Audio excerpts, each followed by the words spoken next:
I found out my parents transferred the family metal shop to my brother, so I quit working 80 hours a week for free. A week later, my dad called me in a panic, screaming that our biggest client was leaving and the production line had stalled. I answered the phone with a glass of wine in my hand and said calmly, "Let the air handle it." Before I tell you how I brought my family's empire to its knees, using nothing but their own incompetence against them, please let me know where you are watching from in the comments below. Hit like and subscribe if you have ever been the person doing all the work while someone else took all the credit. My name is Zora Banks, and I am 35 years old. For the last 15 years, I have been the ghost in the machine of Banks Custom Metalworks. My father Otis started this shop in a garage on the south side of Chicago 40 years ago, but I was the one who turned it into a multi-million-dollar operation. I am a certified master welder and the operations manager. My hands are permanently stained with grease and scarred from TIG welding sparks. I have sacrificed my 20s, my social life, and my sleep to build this legacy. I thought I was building it for us. I was wrong. It all unraveled on a Sunday morning in November. The wind was whipping off Lake Michigan, biting and cold, but I was sweating. I had come into the office at 7 in the morning, not because I wanted to, but because I had to. We had a deadline for the Sterling Hotel project, a massive architectural staircase that needed to be perfect. I needed the blueprints I had left on my desk. The shop should have been empty. Sunday was the only day the roar of the CNC machines and the hiss of welding torches went silent. But as I walked down the hallway toward the executive suite, I heard voices. I froze. The frosted glass door to the conference room was closed, but the lights were blazing. I recognized the voices immediately. It was my father Otis, my mother Viola, my younger brother Andre, and a fourth voice that made my stomach turn. It was Mr. Henderson, our family lawyer. I should have knocked. I should have announced my presence. But something in the hushed tone of their conversation made me stop. I crept closer to the door, my work boots silent on the industrial carpet. "Just sign here, Andre," Mr. Henderson was saying, his voice sounding tired. "This transfers full executive control and 51% of the equity to you effective immediately. Your parents retain a minority stake, but for all legal intents and purposes, you are the owner of Banks Custom Metalworks." My hand hovered over the door handle. My breath hitched in my throat. Andre. My 28-year-old brother who had spent 6 years getting a 4-year business degree online. Andre who could not tell the difference between stainless steel and aluminum if his life depended on it. Then I heard Brittany, my sister-in-law. Her voice was high-pitched and dripping with that sugary sweetness that barely concealed her venom. "Oh, honey, look at that. CEO Andre Banks. It sounds perfect. Finally, we can get rid of that dusty old truck of yours and lease something that befits an executive, maybe a Range Rover." I did not wait to hear any more. I pushed the door open. The heavy glass door swung inward and slammed against the stopper with a loud thud. The room went silent instantly. The scene before me was like a tableau of betrayal. My parents were sitting on one side of the mahogany table dressed in their Sunday church clothes. Andre was sitting at the head of the table, a pen in his hand, looking like a child caught stealing cookies. Brittany was standing behind him, her hands resting possessively on his shoulders. And Mr. Henderson was shuffling papers, looking everywhere except at me. "Zora," my mother gasped, her hand flying to her chest. "What are you doing here?" "We thought you were at the site." I ignored her. I walked straight to the table. I did not look at my family. I looked at the document in front of Andre. The ink was still wet. Deed of transfer and assignment of operational authority. "So this is why you asked me for the updated asset list last week," I said, my voice trembling with a rage I was fighting to control. "You were not auditing the insurance. You were valuing the company so you could give it away." My father Otis cleared his throat. He stood up, adjusting his tie. He was a big man, a man used to being obeyed, but he could not meet my eyes. "Now, Zora, calm down. This is not what it looks like. We were going to tell you. We just wanted to get the paperwork sorted first so there would be no confusion. Confusion about what, Dad?" I asked. Confusion about why the person who runs this company, who brings in 90% of the contracts and who actually knows how to weld, is being bypassed for someone whose biggest accomplishment is marrying a woman who thinks overhead is a type of ceiling fan. "Excuse me," Brittany snapped, stepping out from behind Andre. She smoothed down her designer dress, looking at my grease-stained Carhartt jacket with open disgust. "Watch your mouth, Zora. You are speaking to the owner of this company now. Andre has an MBA. He has vision. You are a laborer, Zora. You are good with your hands, sure, but you do not have the executive presence to lead." I laughed. It was a dry, bitter sound. Executive presence. Brittany, last week I had to show Andre how to open a PDF file. The week before that, he ordered $20,000 worth of the wrong grade of steel because he thought it looked shinier on the website. "That is enough, Zora." My mother Viola stood up, slamming her hand on the table. Her face was hard. I had seen that look before. It was the look she gave me when I wanted to go to engineering school instead of finding a husband. It was the look that said I was failing my duty as a woman. "This is a family decision," my mother said. "Your father and I are tired. We want to retire. We need to know the business is in safe hands. Andre is your brother. He is a man. He has a wife. He has a child on the way. He has a legacy to build. And what am I?" I asked, feeling tears prick the corners of my eyes. "What am I?" "Mom chopped liver. I have been here for 15 years. I started sweeping floors when I was 20. I got my CWI certification while working full-time. I brought in the Sterling contract. I brought in the Naval Defense contract. I paid off the mortgage on this building 2 years early with the bonuses I earned." My father sighed as if explaining something simple to a stubborn child. "Zora, you are 35. You are single. You do not have a family to provide for. You have hobbies. You have your little apartment and your cat. You do not need the equity like Andre does. He is the future of the bank's name." The room spun. It was not just about the money. It was about the erasure. In their eyes, my 15 years of sweat burns and sleepless nights meant nothing, because I was a woman without a husband. To them, I was just a placeholder. A seat warmer until the prince was ready to take the throne. Andre finally spoke. He leaned back in the big leather chair, the chair my father had sat in for 40 years. He spun the pen between his fingers, trying to look casual, but I saw the sweat on his upper lip. "Look, Zora. Don't be dramatic. Nothing is going to change, really.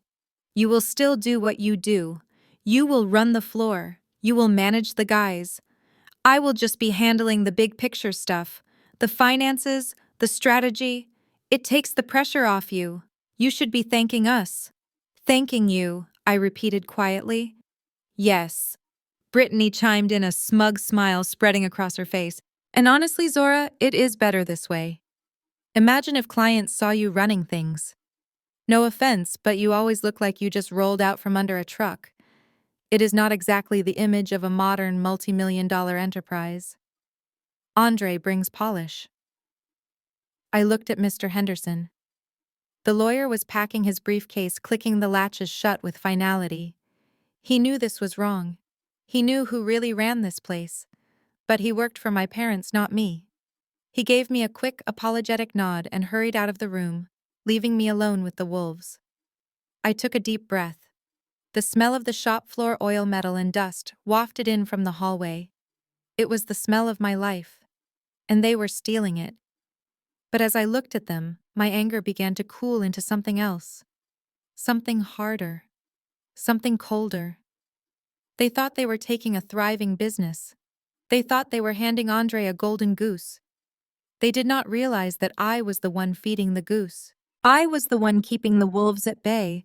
I was the one who knew where the bodies were buried, and more importantly, I was the one who held the keys to the kingdom literally and figuratively. They wanted Andre to be the boss. Fine. They wanted me to be just a worker. Fine. I looked at my father. He seemed relieved, thinking the storm had passed. He thought I was accepting my fate just like I always had. Just like when I accepted the smaller bedroom so Andre could have the master. Just like when I accepted the state college so the funds could be saved for Andre's private tuition. So I said, my voice steady and devoid of emotion. Since Andre is now the owner and the CEO and has full operational authority, I assume the organizational chart is being restructured. Brittany laughed, a high tinkling sound. Oh, I am glad you brought that up. Yes, we have been looking at the numbers. Since you won't have the burden of executive decisions anymore, we can't justify your current salary package. We need to free up cash flow for the new branding strategy and office renovations. My mother nodded in agreement, avoiding my eyes. It is only fair, Zora. Andre has a baby coming. He needs the CEO's salary. We figured you would understand. I stared at them. They had not just stolen the company. They were planning to demote me to pay for their lifestyle. I felt a strange sense of calm wash over me. It was the calm of a person who realizes they have nothing left to lose. I realized in that moment that I did not need to fight them. I did not need to scream or beg or hire a lawyer to contest the deed. All I had to do was give them exactly what they wanted. I looked at Andre, who was already mentally spending the profits he had not earned. I looked at Brittany, who was practically drooling over the office decor. I looked at my parents, who had sacrificed their daughter on the altar of their son's ego. I unzipped my Carhartt jacket. Underneath, I was wearing my favorite vintage t-shirt. I felt lighter somehow. Okay, I said. I understand perfectly. The transition is effective immediately, right? Yes, Andre said, puffing out his chest. As of this signature, I am the boss. Good, I said. I turned to leave. Wait! Brittany called out, sharp and commanding. Where are you going? We are not done. We need to discuss your new role, and I want the keys to your office. I have a decorator coming at noon. I stopped at the door. I did not turn around. I gripped the door frame, my knuckles turning white, not from anger, but from the sheer effort of holding back the laughter that was bubbling up inside me. I am going to get a coffee. I lied. My mind was already racing. My office contained my personal computer. My wall contained my certifications. The server contained my proprietary CAD files. My new role, I thought. Oh, you have no idea what my new role is going to be. I walked out of the conference room and down the long hallway toward the shop floor. The silence of the machines felt different now. It did not feel like peace. It felt like a held breath. It felt like the calm before a storm. I walked into my office, the glass-walled fishbowl that overlooked the production floor. I looked at the desk where I had eaten thousands of lunches. I looked at the whiteboard covered in complex equations and production schedules that only I understood. Brittany wanted the keys. She wanted the title. She wanted the glory. She was about to find out that without me, this place wasn't a gold mine. It was a landmine, and she had just stepped right on the trigger. I grabbed a cardboard box from the supply closet. I didn't start packing personal items. I didn't pack the photo of me and Dad from 10 years ago. I reached up to the wall and took down the framed document that hung right behind my chair. American Welding Society, Certified Welding Inspector, Zora Banks. Then I took down the OSHA Safety Officer Certification. Then the ISO 9001 Lead Auditor Certificate. I placed them gently in the box. These weren't company property, these were mine. They belonged to Zora Banks, not Banks Custom Metalworks. I sat down at my computer. I logged in with my administrator password one last time. I opened the folder labeled Sterling Hotel Project, Master Files. I hovered the mouse over the delete button.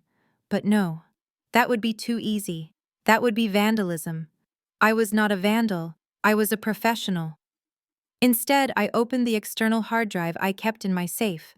I dragged every single proprietary design, every custom welding procedure specification, and every client contact list onto my drive. Then I replaced the files on the server with the generic, uneditable PDF versions. the ones that looked pretty but contained zero technical data. I stood up, box in hand. I looked around the office one last time. "So where do I fit in?" I whispered to the empty room, echoing the question I had asked my parents. "I fit in everywhere. And without me, you fit nowhere." I walked out the back door into the biting Chicago wind. I didn't say goodbye to anyone. I didn't slam the door. I just let it click shut softly behind me. The war had started. And they didn't even know they were under attack. Monday morning arrived with the heavy gray permanence of a prison sentence. I parked my 10-year-old truck in the furthest spot from the entrance, a habit I had developed to leave the prime spots for clients, though today it felt more like an act of exile. The air inside Banks Custom Metalworks usually smelled of ozone, grinding dust, and strong coffee, a scent that meant productivity and profit. Today, however, the shop floor smelled of fear. The rumors had obviously spread. The production line, usually a symphony of sparks and whirring CNC machines by 7:30, was silent. My crew, 20 burly men and 3 women who could outweld anyone in the state, stood in uneasy clusters near the break room. They were wearing their blue coveralls, their safety glasses resting on their foreheads, their faces etched with confusion. When I walked in, the conversation died instantly. Mike, my foreman, and a man who had taught me how to hold a stinger when I was 20, stepped forward. His eyes darted toward the executive offices overlooking the floor. "Zora," he whispered, his voice rough with gravel and concern. "Is it true? Did they really sign it over to the kid?" I looked at Mike. I looked at the team I had built, trained, and protected for a decade. I wanted to tell them to walk out. I wanted to tell them to burn the place down. But I swallowed the bile rising in my throat and nodded once. "It is true, Mike. But let's hear what they have to say."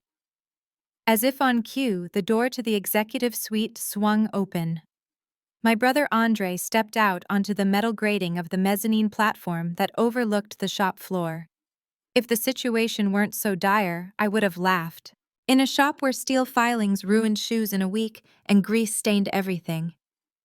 Andre was wearing a 3-piece Italian suit that cost more than a week of payroll. His shoes were polished to a mirror shine reflecting the overhead halogen lights. He looked like a banker who had gotten lost on his way to a country club, not the owner of a heavy industrial fabrication plant.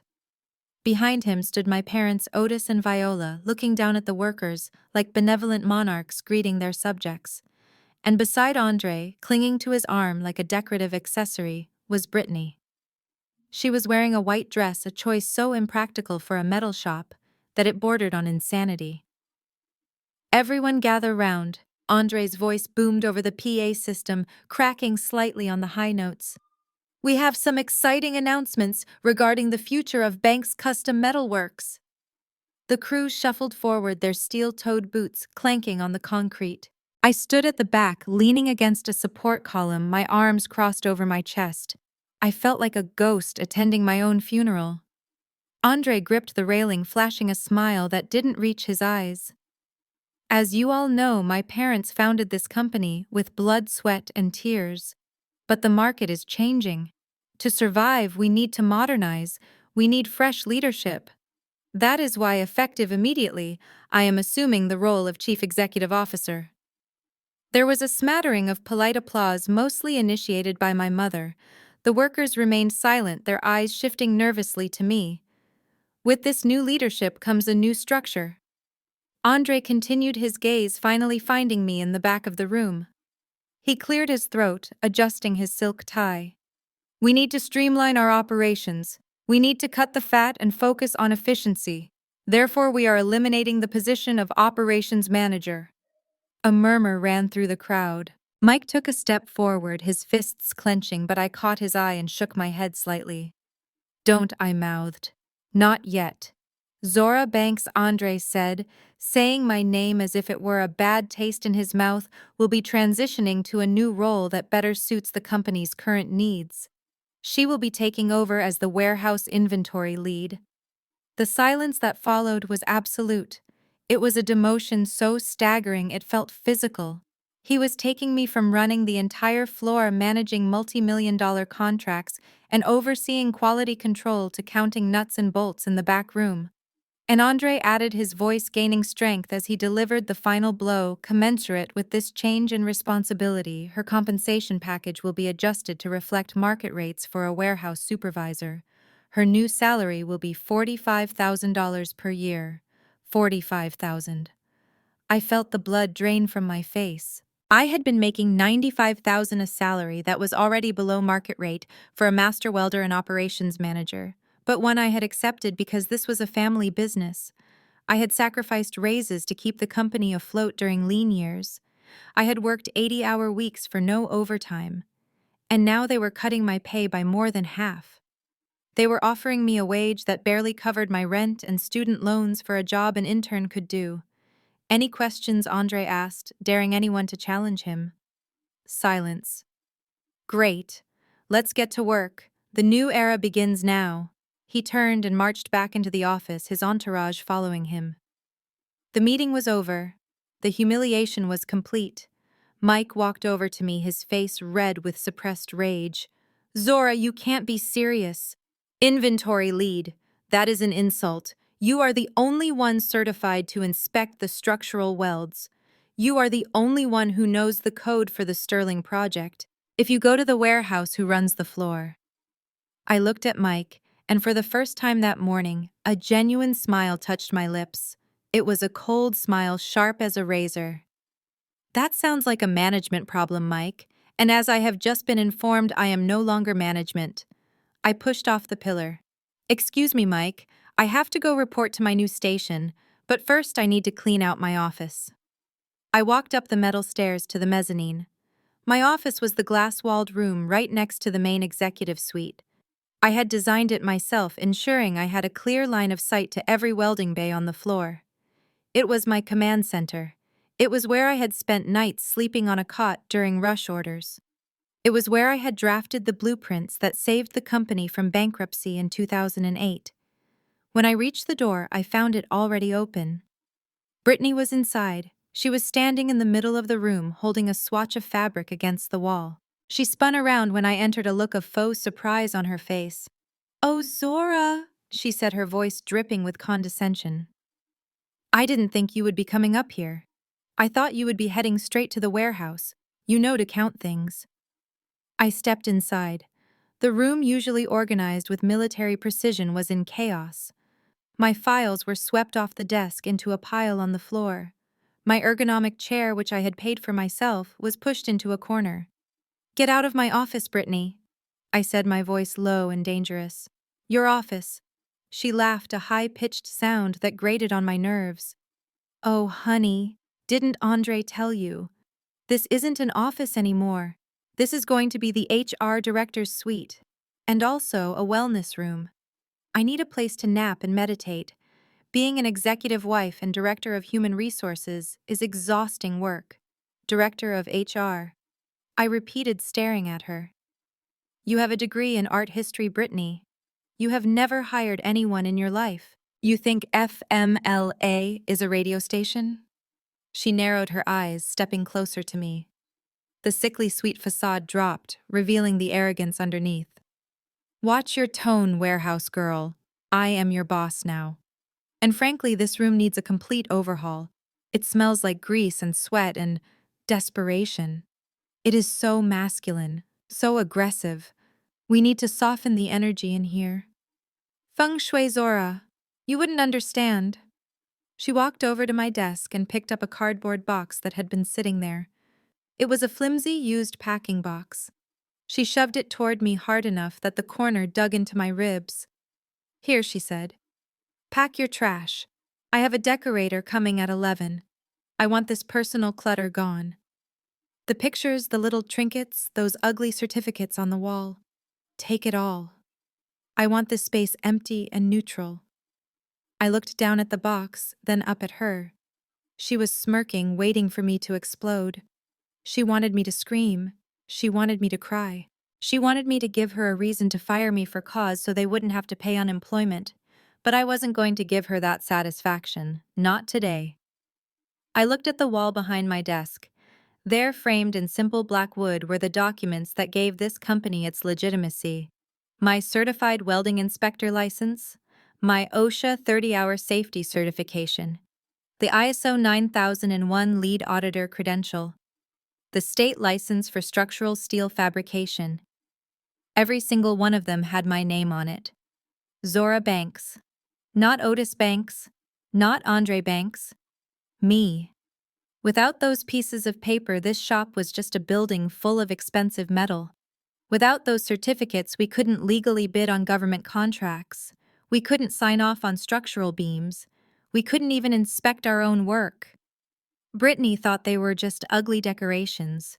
She thought they were clutter. I took the box from her hands. The cardboard felt rough against my palms. "You are right, Brittany," I said, my voice eerily calm. "This room does smell like hard work. I can see why that would offend you." I walked over to the wall. I reached up and took down the first frame. My CWI license. I wiped a speck of dust from the glass. "You want the room empty?" I asked, turning to face her. "Yes," she snapped, checking her manicure. "Empty, clean, gone. By 11. I nodded slowly. "Understood. I will remove everything that belongs to me." I placed the frame gently in the box. Then I reached for the next one. And the next. Brittany watched me, bored, scrolling through Instagram on her phone. She had no idea what she was watching.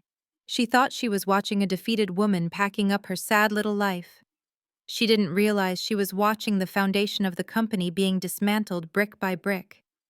I moved to the computer. I didn't log out. I reached into my pocket and pulled out a high-capacity flash drive. I plugged it in. "What are you doing?" Brittany asked, glancing up.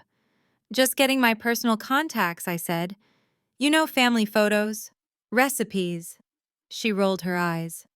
"God, hurry up. And don't take any company property. I will be checking that box before you leave." I didn't answer. I just watched the progress bar on the screen. It wasn't photos. It was the proprietary welding procedure specifications I had written over 10 years. It was the TIAD files for the Stirling staircase. It was the custom algorithms for the robotic arm. I dragged them all to the drive. Then I selected the originals on the server. Delete, empty recycle bin. The progress bar vanished. I pulled the drive out and dropped it into my pocket. I packed the rest of the certificates. I packed my specialized inspection gauges, which I had bought with my own money because my father said they were too expensive. I packed my Rolodex of suppliers who gave us discounts solely because they liked me. When I was done, the office looked sterile. Dead. I picked up the box. It was heavy, weighted down with the legal soul of Banks Custom Metalworks. I walked to the door, stopping right in front of Brittany. "All done," I said.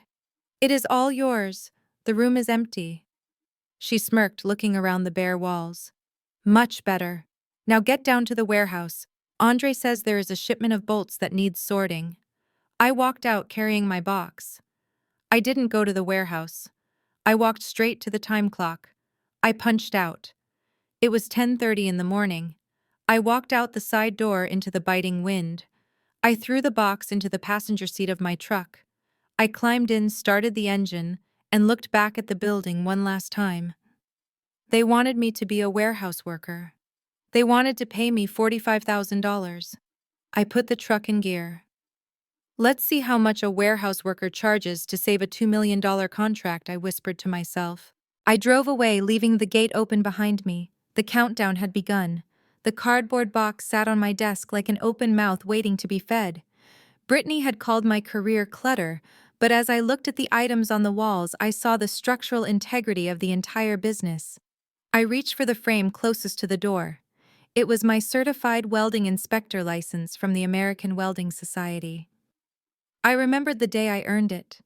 I had studied for 6 months straight, memorizing codes and metallurgy formulas, until my eyes burned, all while working full-time on the shop floor because my father refused to give me time off to study. This piece of paper was not just a certificate. It was the legal requirement for every structural steel job we bid on. Without a CWI on staff to sign off on the welds, the company could not legally fabricate beams columns or anything that held human weight. I wiped the dust off the glass. My name, Zora Banks, was printed in bold calligraphy. Not Banks Custom Metalworks, just me. It was a personal certification. It traveled with the individual, not the company. I placed it gently into the box.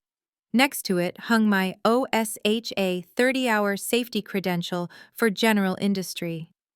This was the shield that kept the state inspectors from shutting us down. It designated me as the competent person on site, the one liable for safety protocols. If I was leaving, the liability was leaving with me. I took it down. The rectangle of paint behind it was a shade darker than the rest of the wall, a ghost of the authority I used to hold. Then came the ISO 9001 lead auditor certificate. This was the golden ticket that allowed us to bid on government defense contracts. It proved we had a quality management system that met international standards. I had built that system from scratch, writing the 300-page manual on my weekends. I took that down too. As I was wrapping the glass frame in bubble wrap, the door swung open without a knock. Andre strolled in. He had loosened his tie and was holding a tumbler of whiskey despite it being barely 11 in the morning. He looked at the bare spots on the wall and let out a scoff that was half laugh, half sneeze. "Cleaning up the wall of shame, I see," he said, leaning against the doorframe and taking a sip of his drink. "Good. Brittany was right. It looked like a locker room in here." I didn't turn around. I just kept packing. "These are professional certifications," Andre, I said calmly. "They are required for the shop to operate." Andre waved his hand dismissively, spilling a drop of amber liquid on the carpet. "Details, Zora. Details. That is small thinking. That is why you are going to the warehouse and I am in the big chair. In the modern business world, nobody cares about these dusty old pieces of paper. They care about the brand. They care about the story. They care about the MBA. He tapped the side of his head with his index finger. "It is all about strategy. We can hire some guy for $20 an hour to sign those forms if we really need to. You overvalue your contribution because you have a laborer's mindset." I stopped moving for a second. The insult hung in the air, heavy and suffocating. A laborer's mindset. He was talking about the technical expertise that paid for the suit he was wearing. He was talking about the skills that paid for the whiskey in his glass. "You are right, Andre," I said, forcing my voice to remain neutral. "I suppose I do have a laborer's mindset. I will just take my dusty papers home so they don't clutter up your vision." "Exactly," he said, pushing off the door frame. "Get this junk out of here, and Zora, make sure you wipe the computer. Brittany doesn't want to see your personal junk on the desktop. No cat pictures, no knitting patterns." He turned to leave but stopped and looked back over his shoulder. "And hey, don't look so sour. The warehouse isn't that bad. At least you will be out of sight when the important clients come through. We wouldn't want to confuse them about who is in charge." He walked out laughing to himself. I listened to his footsteps fade down the hallway. I sat down in my chair. The anger that had been simmering in my gut turned into ice. He wanted me to wipe the computer. He wanted me to remove my personal effects. I looked at the computer screen. It was glowing with the intricate lines of the Sterling Hotel Grand Staircase project. It was a masterpiece of engineering. A double helix design made of brushed stainless steel and tempered glass. I had spent 3 months designing it. Every curve, every connection point, every load-bearing calculation was my own creation. I had done the design work at home on my personal laptop using my own software license because Andre had refused to pay for the professional CAD subscription, claiming it was too expensive. Technically, these designs were my intellectual property.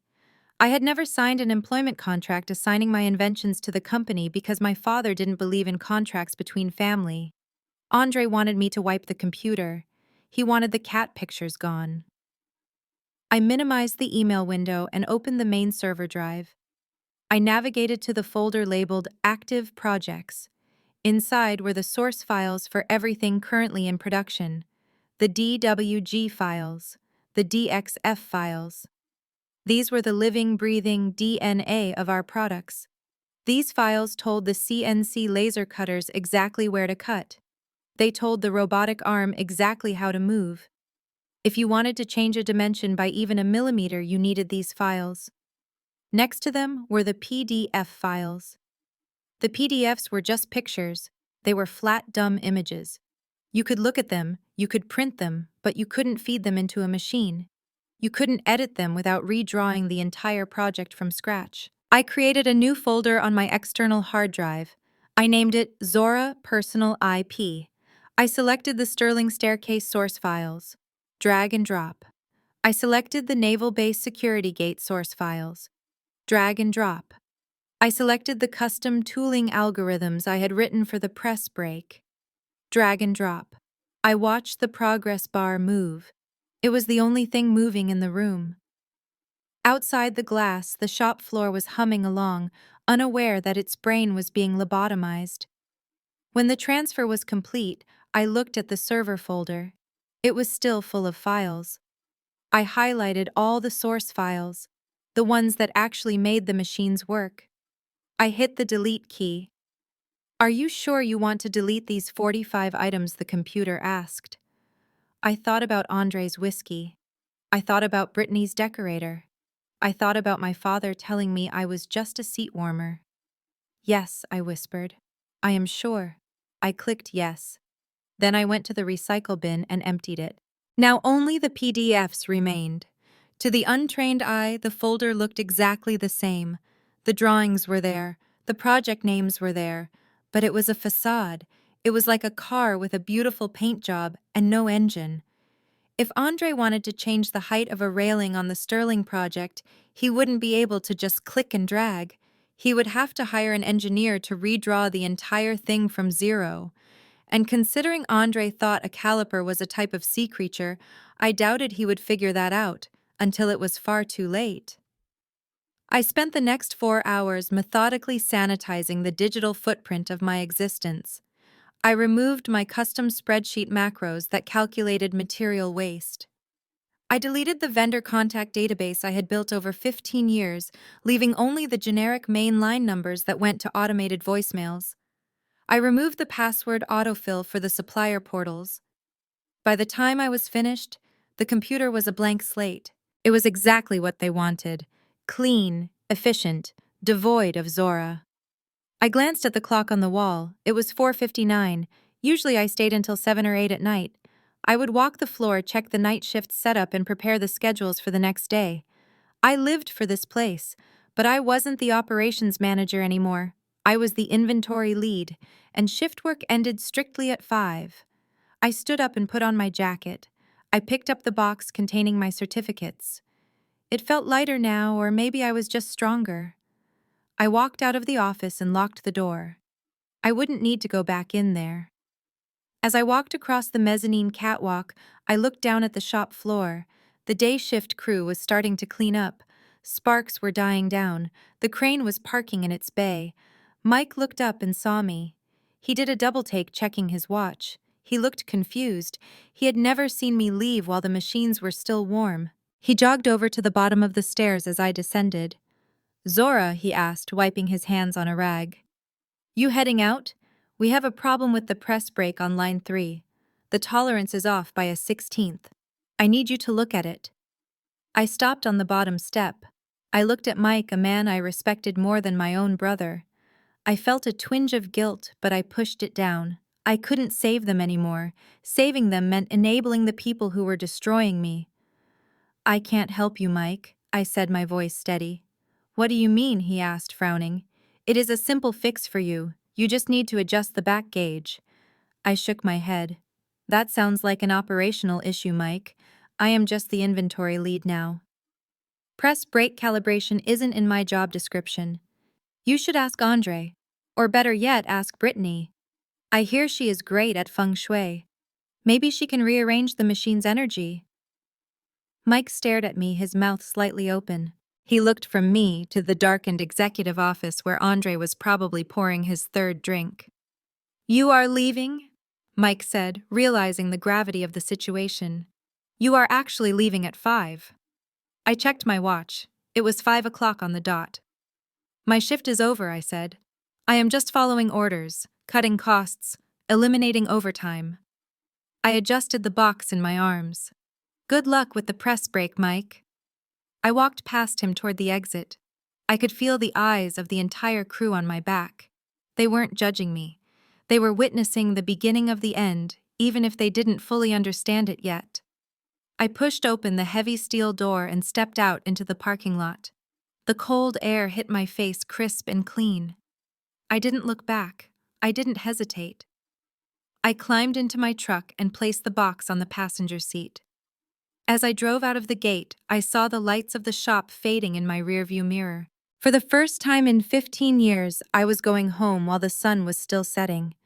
I was going home to a quiet apartment, a glass of wine, and the absolute certainty that tomorrow morning, all hell was going to break loose at Banks Custom Metalworks. And I wouldn't be there to fix it. Tuesday morning arrived with a silence that was louder than any machinery. For the first time in 15 years, my internal clock woke me up at 5:30, but I forced myself to stay in bed.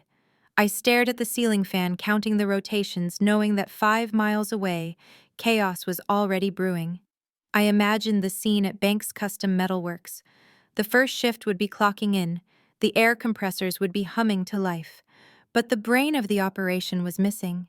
I rolled over and pulled the duvet up to my chin. It wasn't my problem anymore. I was just the inventory lead, and inventory leads didn't start until 9.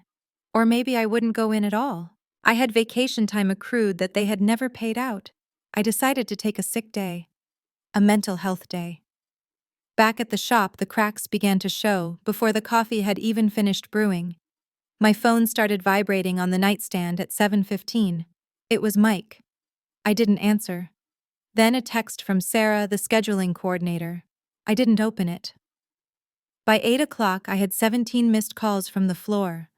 I turned my phone on silent and went to the kitchen to make a gourmet breakfast, something I hadn't done on a weekday in a decade. From what Mike told me later, the trouble started with the structural H-beams for the downtown parking garage retrofit. It was a standard job on paper, but the metallurgy of this specific batch of steel required a very specific heat treatment. The Welding Procedure Specification, or WPS, was the recipe for the job. It detailed the voltage, the amperage, the travel speed, and the preheat temperature. If you got it wrong, the welds would look fine on the surface, but inside they would be brittle as glass. Mike had walked up to the executive suite holding the work order. He knocked on the glass door. Andre was sitting in my old chair, spinning around and throwing a foam basketball at a mini hoop he had mounted on the wall where my certifications used to hang. Andre Mike said, his voice echoing in the hollow office. We are ready to start the H-beams, but the WPS is missing from the server. The folder just has the PDF of the dimensions. We need the technical specs to set the machines. Andre stopped spinning. He looked at Mike with the annoyance of a man interrupted during important executive leisure time. What do you mean specs, Mike? It is steel. You melt the wire, you stick it together. You have been doing this for 20 years. Figure it out. Mike stood his ground. He was a professional. Boss, the carbon content on this batch is 0.4%. If we run it cold, it will crack. Zora always calculated the preheat temp for us. It is usually in the file. Andre waved a hand dismissively. Zora is gone, Mike. Get over it. She overcomplicated everything to make herself look important. Just do it like we did the last batch. Same settings. It is just a parking garage, not a spaceship. Mike hesitated. To a welder, saying, do it like last time, is like telling a baker to bake a cake without measuring ingredients, because the oven feels right. But Mike had a mortgage.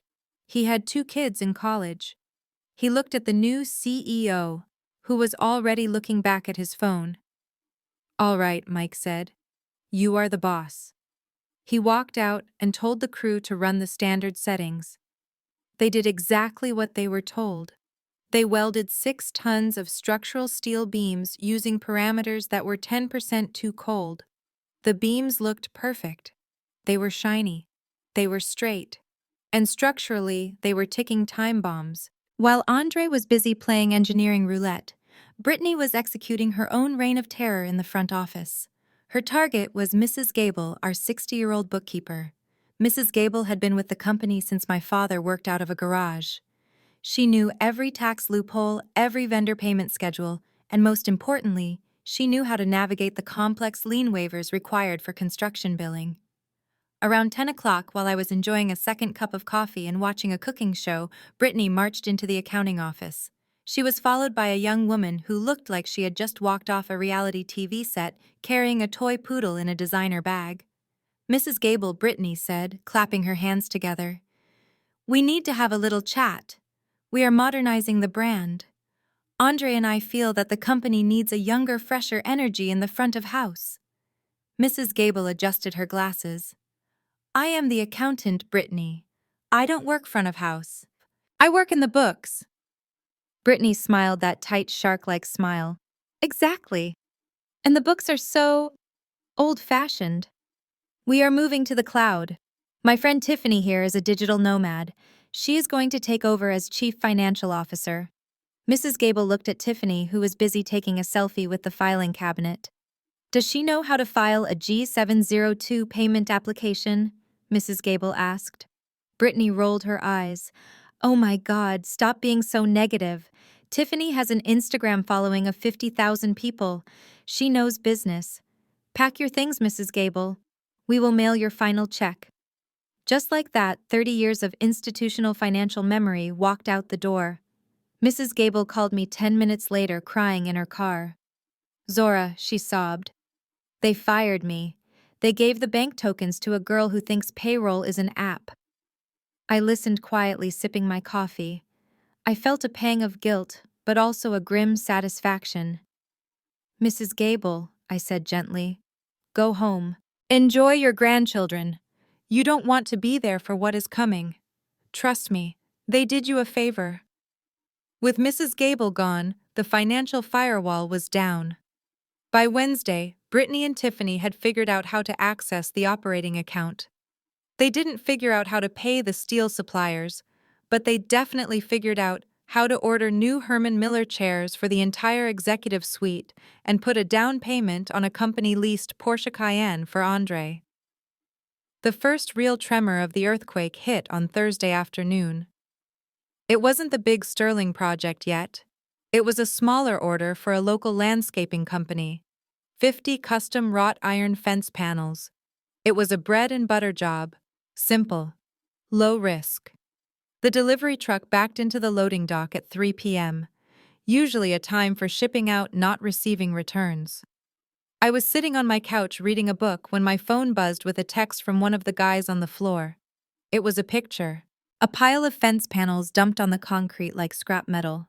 The caption read, "Client refused delivery, porosity in every joint, said it looks like a bird pooped on it." I zoomed in on the photo. The welds were terrible. They were full of pinholes. This happened when the shielding gas ran out or the wind blew away the gas coverage. It was a rookie mistake, a mistake a floor supervisor would have caught in the first hour of production. But there was no floor supervisor. The operations manager was gone, and the new inventory lead was at home. Andre came storming out of his office, his face purple with rage. He didn't ask what went wrong. He didn't ask about the gas mixture. He went straight for the jugular. "Who welded this?" he screamed, kicking one of the panels. "Which one of you idiots did this?" The shop went silent. A young kid named Davon stepped forward. He was a new hire, a good kid but inexperienced. "I did." Boss Davon stammered. "I told you the gas regulator looked weird yesterday. I asked for a new one, but you said we had to cut costs and use the old tanks until they were empty." Andre didn't hear him, or chose not to. "You are trying to sabotage me," he yelled, his voice cracking. "You are all lazy. You are incompetent. I am the CEO and I have to deal with this garbage. Rework it. All of it. And you are staying late tonight, unpaid, to fix your mess." Davin threw his welding helmet on the ground. "I quit," he said. "You can't make me work for free. That is illegal." "Get out!" Andre screamed. "Get out of my shop!" Davin walked. Two other welders walked out with him in solidarity. That night, the shop was down 3 men.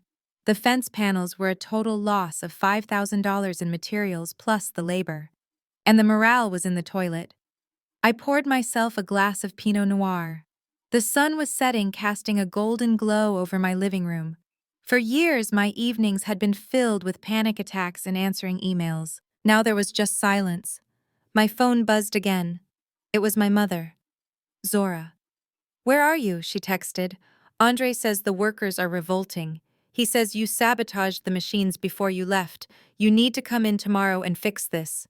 He is stressed. The baby can feel it. Be a good sister." I looked at the message. I looked at the glass of wine in my hand.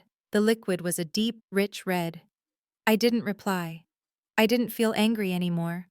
I felt like a spectator in the Colosseum watching the lions circle the gladiators. They wanted me to be the inventory lead. Fine. I would inventory the destruction. I went to my laptop and opened a new browser tab. I wasn't looking for jobs. I was looking for commercial real estate. A small warehouse just on the edge of town had popped up for lease.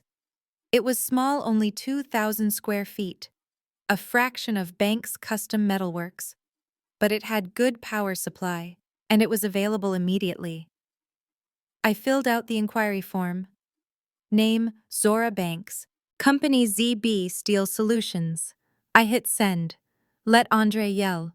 Let Brittany buy furniture. Let my parents pray for their golden child. The first week was over.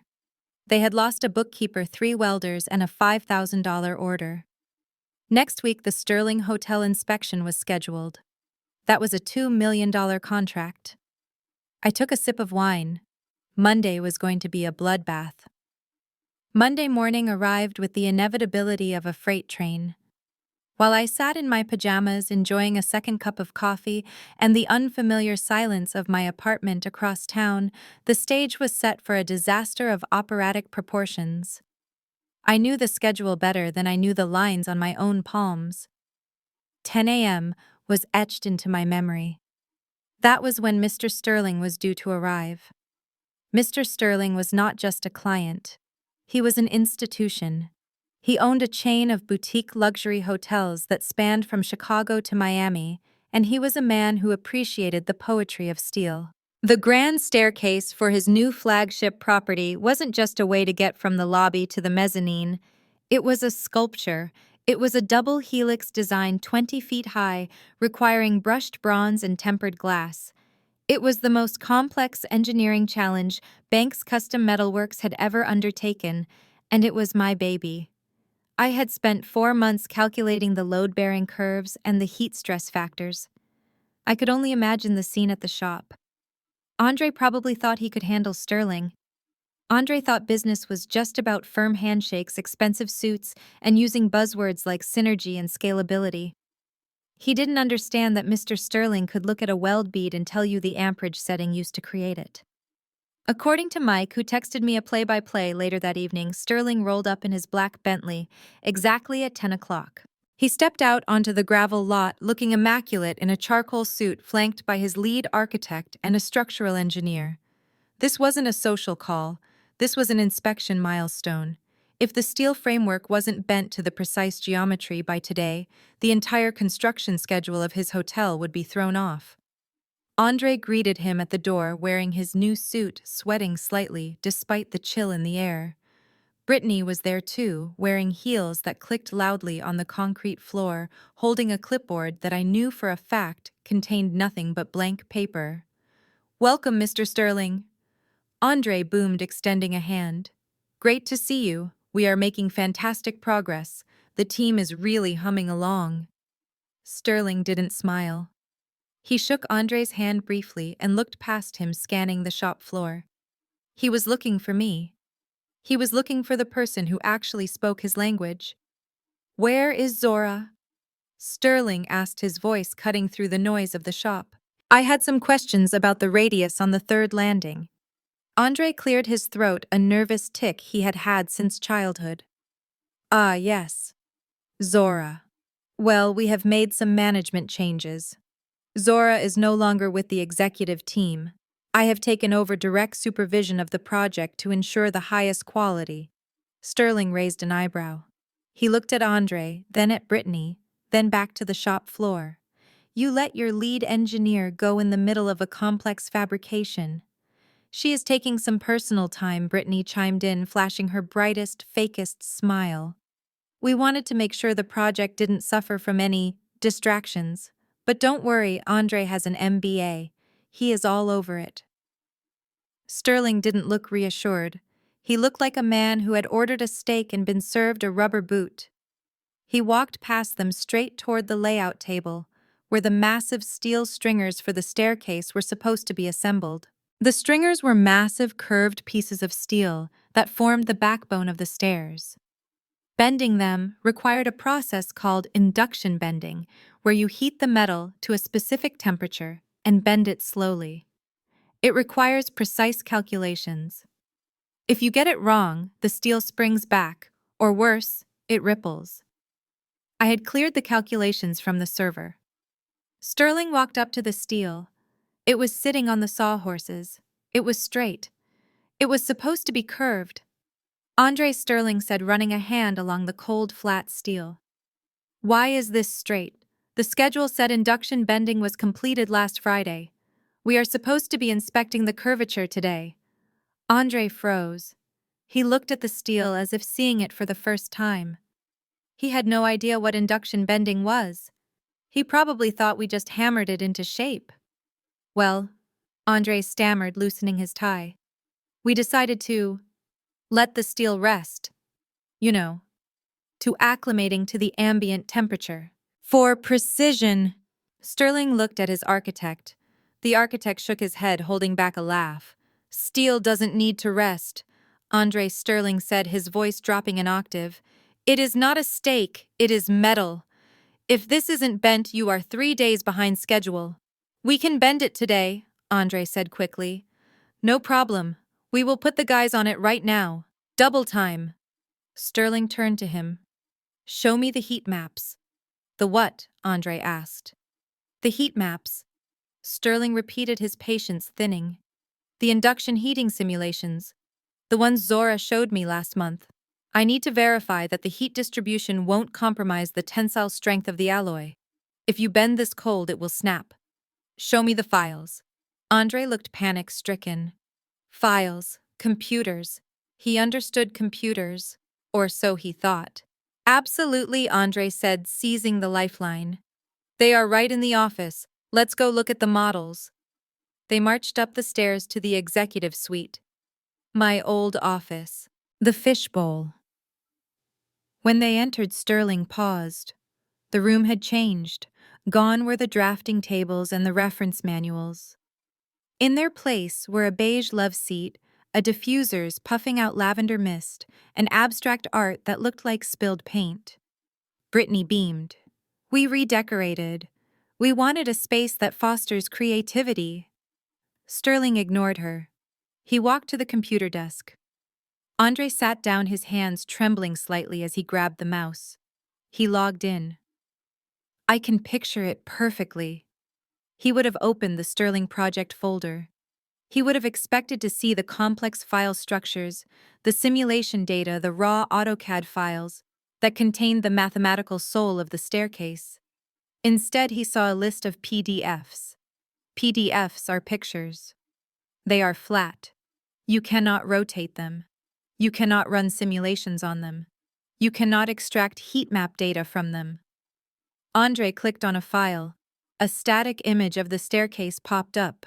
There, Andre said, pointing at the screen. See? The staircase. Sterling leaned in. That is a picture, Andre.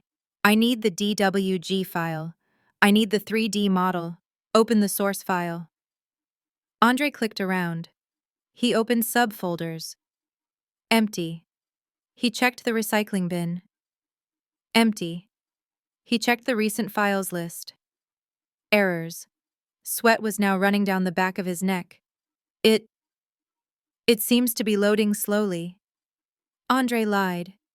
Maybe the server is updating. Sterling wasn't buying it. He was a man who built skyscrapers. He knew when someone was stalling. The files aren't there, are they?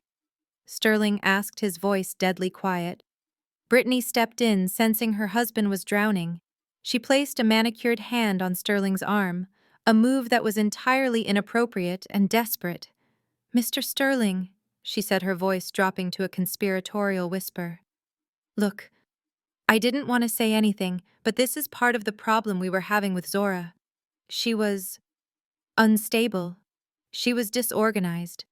She deleted things by accident. She was having a breakdown, poor thing. That is why we had to let her go, for her own mental health. We are recovering the data, but honestly, her work was sloppy.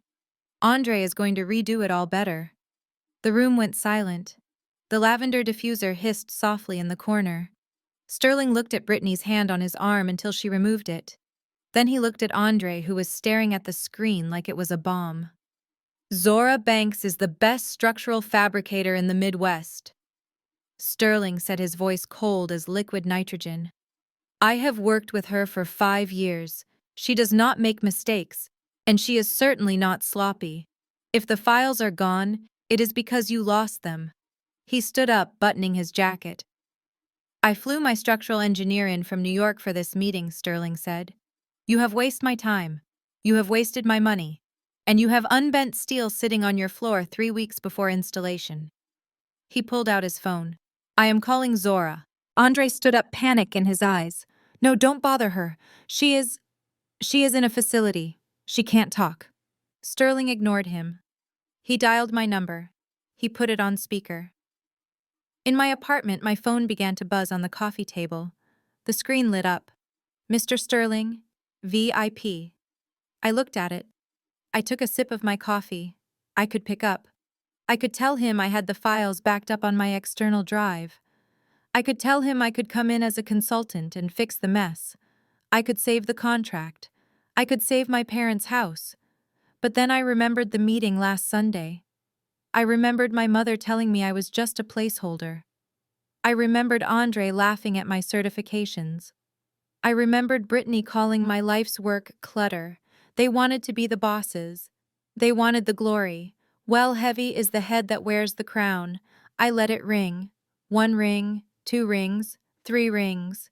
Back in the office, the sound of the ringing tone echoed in the silence. Andre and Brittany must have been holding their breath, praying I wouldn't pick up and expose their lies about my facility stay, but also praying I would pick up and save their skins. 4 rings, 5 rings, voicemail. "Hi, you have reached Zora. I am currently unavailable. Please leave a message." Sterling ended the call. He looked at Andre with a look of pure disgust.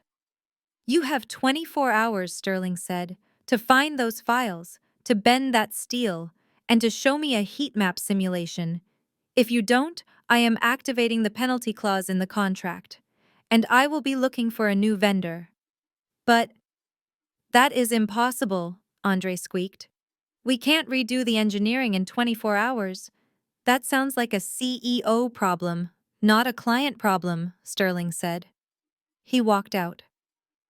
As soon as the door clicked shut, I can only assume the screaming started. But I didn't hear it. I was busy looking up the lease terms for the small warehouse I had found. My phone buzzed again. A voicemail from Sterling. "Zora, this is Robert Sterling. I don't know what game your family is playing, but they are drowning. Call me if you want to talk. I don't do business with amateurs." I didn't call him back. Not yet. I needed the desperation to marinate. I needed Andre and Brittany to realize that you cannot charm steel into bending. You cannot bully physics. And you certainly cannot replace competence with arrogance. The first domino had fallen, and it had made a very loud noise. Wednesday was the day gravity finally caught up with Andre's ego.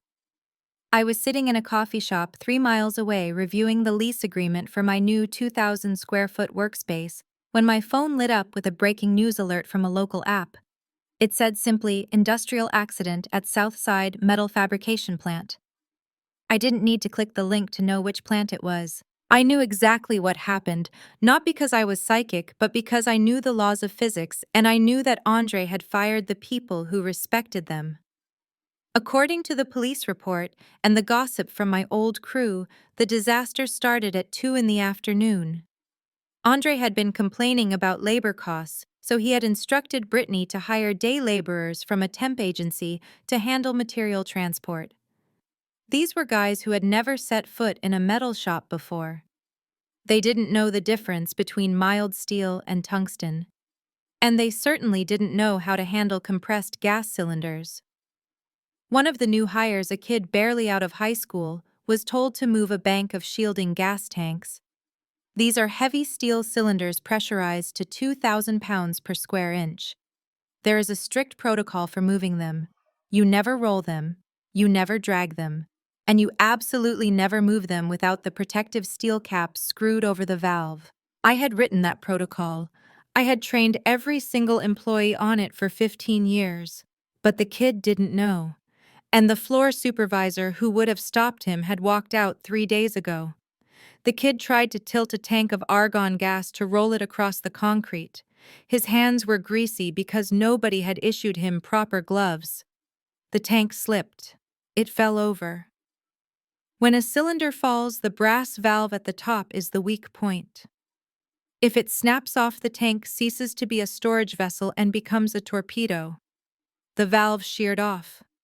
The tank took flight. It shot across the shop floor, powered by escaping gas, screaming like a banshee. It punched a hole through a cinder block wall, flew through the break room, and finally embedded itself in the relentless steel frame of the hydraulic press. Miraculously, nobody was killed. The break room was empty. The kid had jumped out of the way, but the explosion of sound and the destruction of the facility wall brought the entire neighborhood to a standstill. Fire trucks arrived within 4 minutes. Police arrived in 6.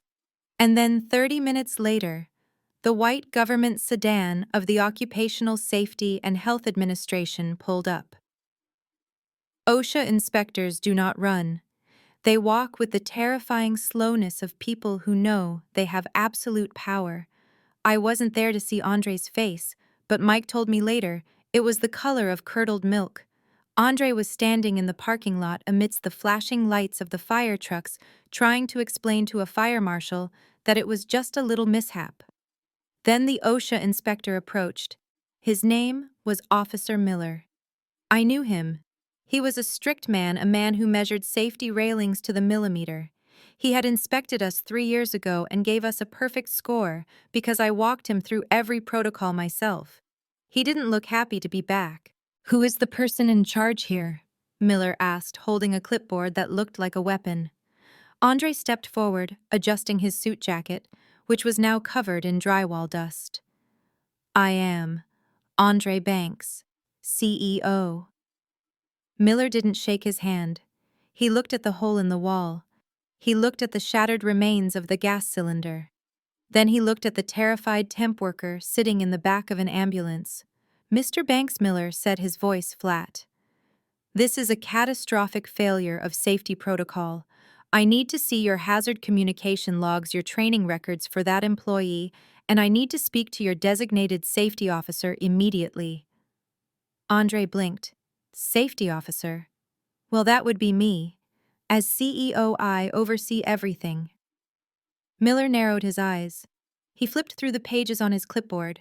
"According to my records, the licensed safety officer for this facility, the person holding the OSHA 30-hour general industry certification and the hazmat handling license, is a Miss Zora Banks." Andre swallowed hard. "Zora is unavailable. She is no longer with the company. I have assumed her duties." Miller stopped writing. He looked up slowly. "You have assumed her duties. Do you have an OSHA 30-hour card?" "Well, no," Andre stammered. "But I have an MBA. I understand management." Miller let out a short, humorless laugh. "An MBA does not teach you how to contain pressurized gas, Mr. Banks. Federal law requires a certified, competent person to be on site during all hazardous operations.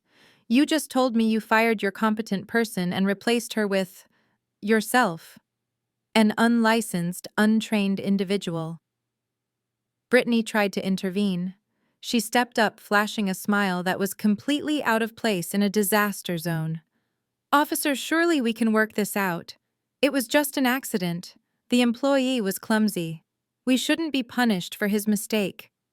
Miller turned his cold gaze to her. "Ma'am, this isn't a parking ticket. You have a pressurized vessel that just turned into a missile. You have an untrained worker handling hazardous materials. And you are operating a heavy industrial facility without a licensed safety director. This isn't a mistake. This is negligence." He turned back to Andre. "Since Zora Banks is not here and you are unable to provide proof of certification, I am classifying this site as an imminent danger zone." He took a bright orange tag out of his pocket. It was the color of a traffic cone, but infinitely more dangerous. "I am issuing a stop work order, effective immediately," Miller said. He walked over to the main power disconnect for the building and slapped the tag on it. "Nobody touches a machine. Nobody welds a bead. Nobody moves a box until a certified safety officer conducts a full investigation and submits a corrective action plan." "But," Andre gasped, "we have deadlines. The Sterling Hotel project. We can't stop." "You should have thought of that before you let your safety officer go," Miller said. He wasn't done. He started writing citations. Citation 1. Failure to train employees on hazardous materials. Penalty $12,000. Citation 2. Improper storage of compressed gas. Penalty $10,000. Citation 3. Operating without a competent safety person. Penalty $13,000. He kept writing. The pen scratched loudly against the paper. By the time he handed the stack of violations to Andre, the total fines amounted to $52,000. And the shutdown order was for a minimum of 7 business days. Andre stood there holding the yellow carbon copies, his hands shaking so hard the paper rattled. $50,000. That was more cash than they had in the operating account. That was the money Brittany had earmarked for the office renovation. That was the money for the lease on the Porsche. "This is insane!" Brittany shrieked, her voice cracking. "You can't do this. We will sue you." Miller just looked at her. "You can appeal in court, ma'am. But the tag stays. If I see one person working in this shop before you are recertified, I will have you arrested for federal safety violations. Have a nice day." He walked away. The fire trucks began to pack up, leaving the gaping hole in the wall as a monument to Andre's incompetence. I watched the news report from my phone screen. The helicopter shot showed the shop dark and silent. The orange tag on the door was visible even from the air. My phone began to ring. It was my father, Otis. I let it go to voicemail. 2 minutes later, it rang again. My mother, Viola. I declined the call. Then the text messages started pouring in. "Zora. Please pick up. It is an emergency. The government shut us down. Zora. They fined us 50 grand. We don't have it. Zora. Tell them you still work here. Please just come talk to the inspector. They know you. They will listen to you." I sat there watching the messages stack up. For 15 years I had been the shield. I had been the one who double-checked the valves. I had been the one who stayed late to train the new guys. I had been the one who walked the inspectors through the plant, making sure they saw our professionalism. My parents had never thanked me. They had called me bossy. They had called me obsessive. They had told me I worried too much. Now they were seeing what the world looked like without my worry. Another text from my mother. "Your brother is crying, Zora. He is terrified. How can you be so cold? This is your family's legacy." I took a sip of my coffee. It was lukewarm now, but it tasted like victory. It wasn't my legacy anymore. They had made that very clear when they handed the deed to Andre. It was his legacy now. And apparently his legacy was a hole in the wall and a $50,000 fine. I typed a single response to my mother.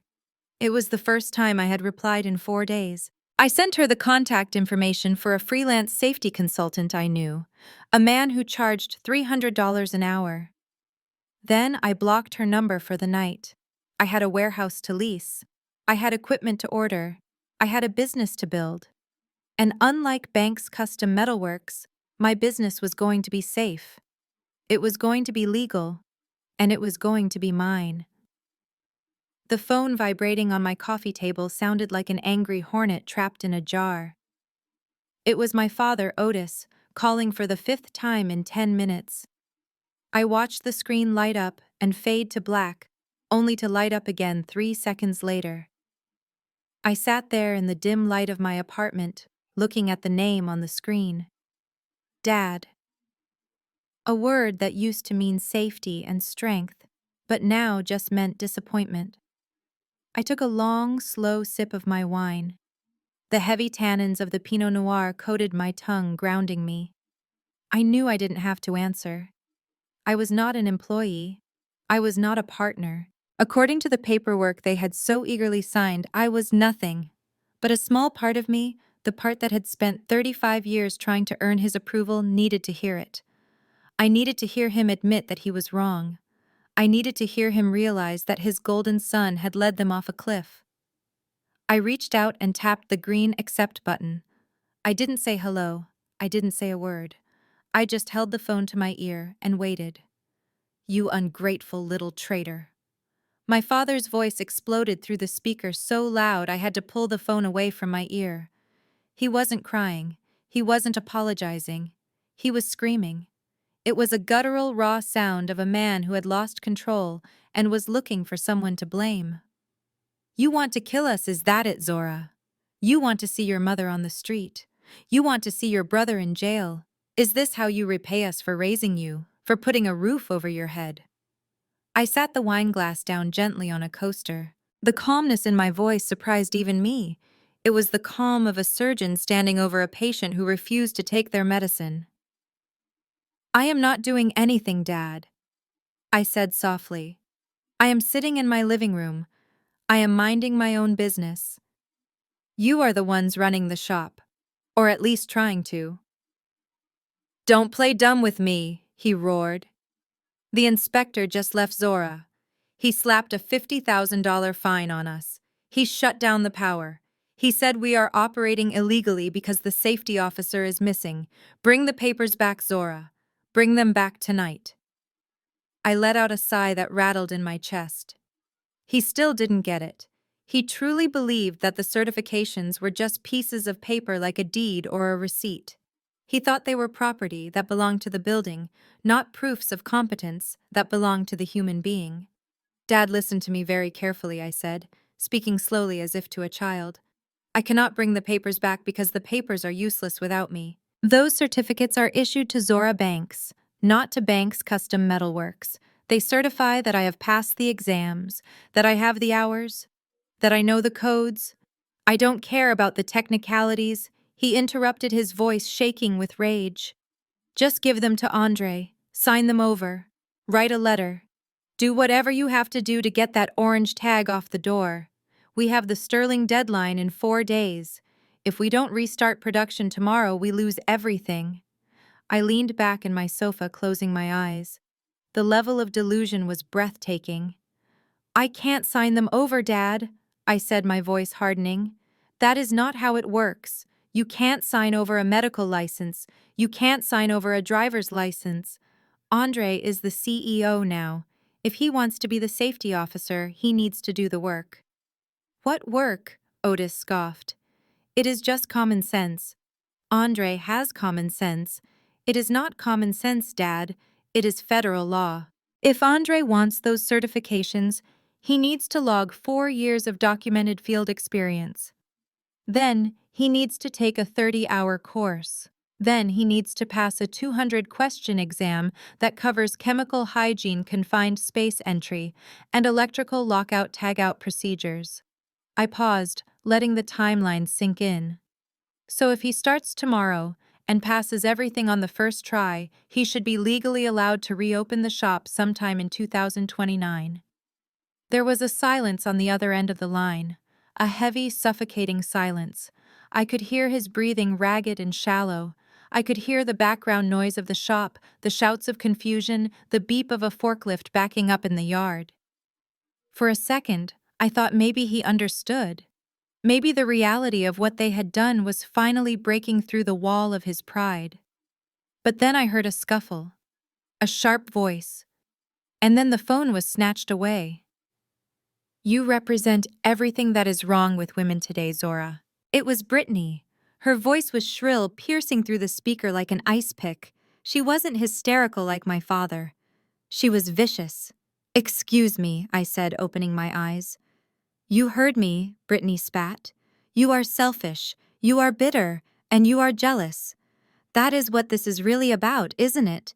You can't stand that Andre is happy. You can't stand that he has a wife who loves him and a baby on the way while you sit alone in that sad little apartment with your cats. I looked around my apartment. It wasn't sad. It was clean. It was quiet. It was paid for with my own money. And most importantly, it was free of them. This has nothing to do with jealousy, Brittany, I said. This has to do with physics and the law. Andre hired an untrained kid. The kid blew up a gas tank. That is negligence. Oh, stop with the technical jargon, she screamed. You did this on purpose. You knew this would happen. You set him up to fail. You probably loosened that valve yourself before you left. I sat up straight, my knuckles turning white as I gripped the phone. That accusation was low even for her. I would never compromise safety, I said, my voice dropping to a dangerous whisper. I spent 15 years keeping that shop accident-free. Andre managed to blow a hole in the wall in 4 days. That is not sabotage, Brittany. That is incompetence. You are a monster, she hissed. We are going to sue you. We are going to sue you for theft of company property. We are going to sue you for emotional distress. We are going to take every penny you have, Zora. You think you are so smart with your little plan. But you are going to end up with nothing. No family, no money, no career. I listened to her threats. A week ago, they would have terrified me. A week ago, the thought of losing my family would have brought me to my knees. But as she screamed, something snapped inside me. The last tether of obligation finally broke. I realized I didn't hate her. I didn't even pity her. I just didn't care anymore. She was a drowning woman trying to pull me under to save herself, and I was standing on dry land. Are you done? I asked calmly, cutting off her tirade about how I was ruining her baby's future. What? She paused, caught off guard by my lack of reaction. I asked if you were done screaming, I said, because I have a lot of work to do. Unlike Andre, I actually have a business to run. You don't have a business. She laughed, a cruel, mocking sound. You are unemployed, Zora. You are nothing without the bank's name. I smiled. It was a genuine smile this time. Keep telling yourself that, Brittany. And tell Andre good luck with the OSHA hearing. He is going to need a really good lawyer. Oh wait, you can't use the company lawyer because the company accounts are frozen due to the federal lien. You bitch, she screamed. Goodbye, Brittany. Goodbye, Dad. I pulled the phone away from my ear. I could still hear her screaming my name, tinny and distant. I pressed the red end call button. The silence that rushed back into the room was beautiful. I didn't stop there. I went into my contacts. I selected Dad. Block caller. I selected Mom. Block caller. I selected Andre. Block caller. And finally, I selected Brittany. Block caller. I put the phone down on the table face down. My hands were shaking slightly. Not from fear, but from the adrenaline of finally severing the limb that had been poisoning me for decades. It hurt. Of course it hurt. They were my blood. But gangrene is blood too, and you still have to cut it out to survive. I picked up my wine glass and walked to the window. Below me, the city of Chicago was lighting up the grid of streets, stretching out like a circuit board. Somewhere out there in that grid was a small, empty warehouse with my name on the lease. Somewhere out there were clients like Mr. Sterling who valued skill over bloodlines. I took a sip of wine. I wasn't the daughter anymore. I wasn't the sister. I wasn't the safety net. I was Zora Banks, CEO, of ZB Steel Solutions, and for the first time in my life, I was completely, entirely free. The deadline Mr. Sterling gave my brother came and went on Thursday morning. The silence from the Sterling headquarters was not the quiet of peace, but the intake of breath before a scream. While I was busy finalizing the insurance paperwork for my new venture across town at Banks Custom Metalworks, the atmosphere was toxic enough to peel the paint off the walls.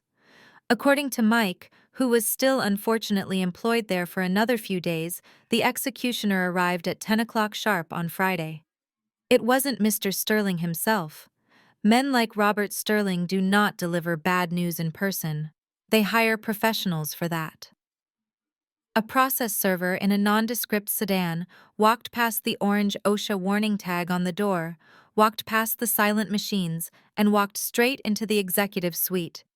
He handed Andre a thick envelope. He didn't say have a nice day, he just said you have been served.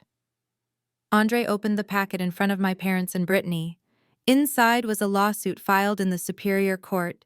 It was a masterpiece of legal destruction. Mr. Sterling wasn't just canceling the contract. He was suing for material breach of contract, fraudulent misrepresentation of capabilities, and negligence. The demand was staggering. He wanted the immediate return of the $500,000 deposit he had wired 2 weeks ago. He wanted an additional $200,000 in liquidated damages for the delay which had pushed back his hotel opening. And he was placing a lien on the company's assets until the debt was paid. I can only imagine the color draining from my father's face.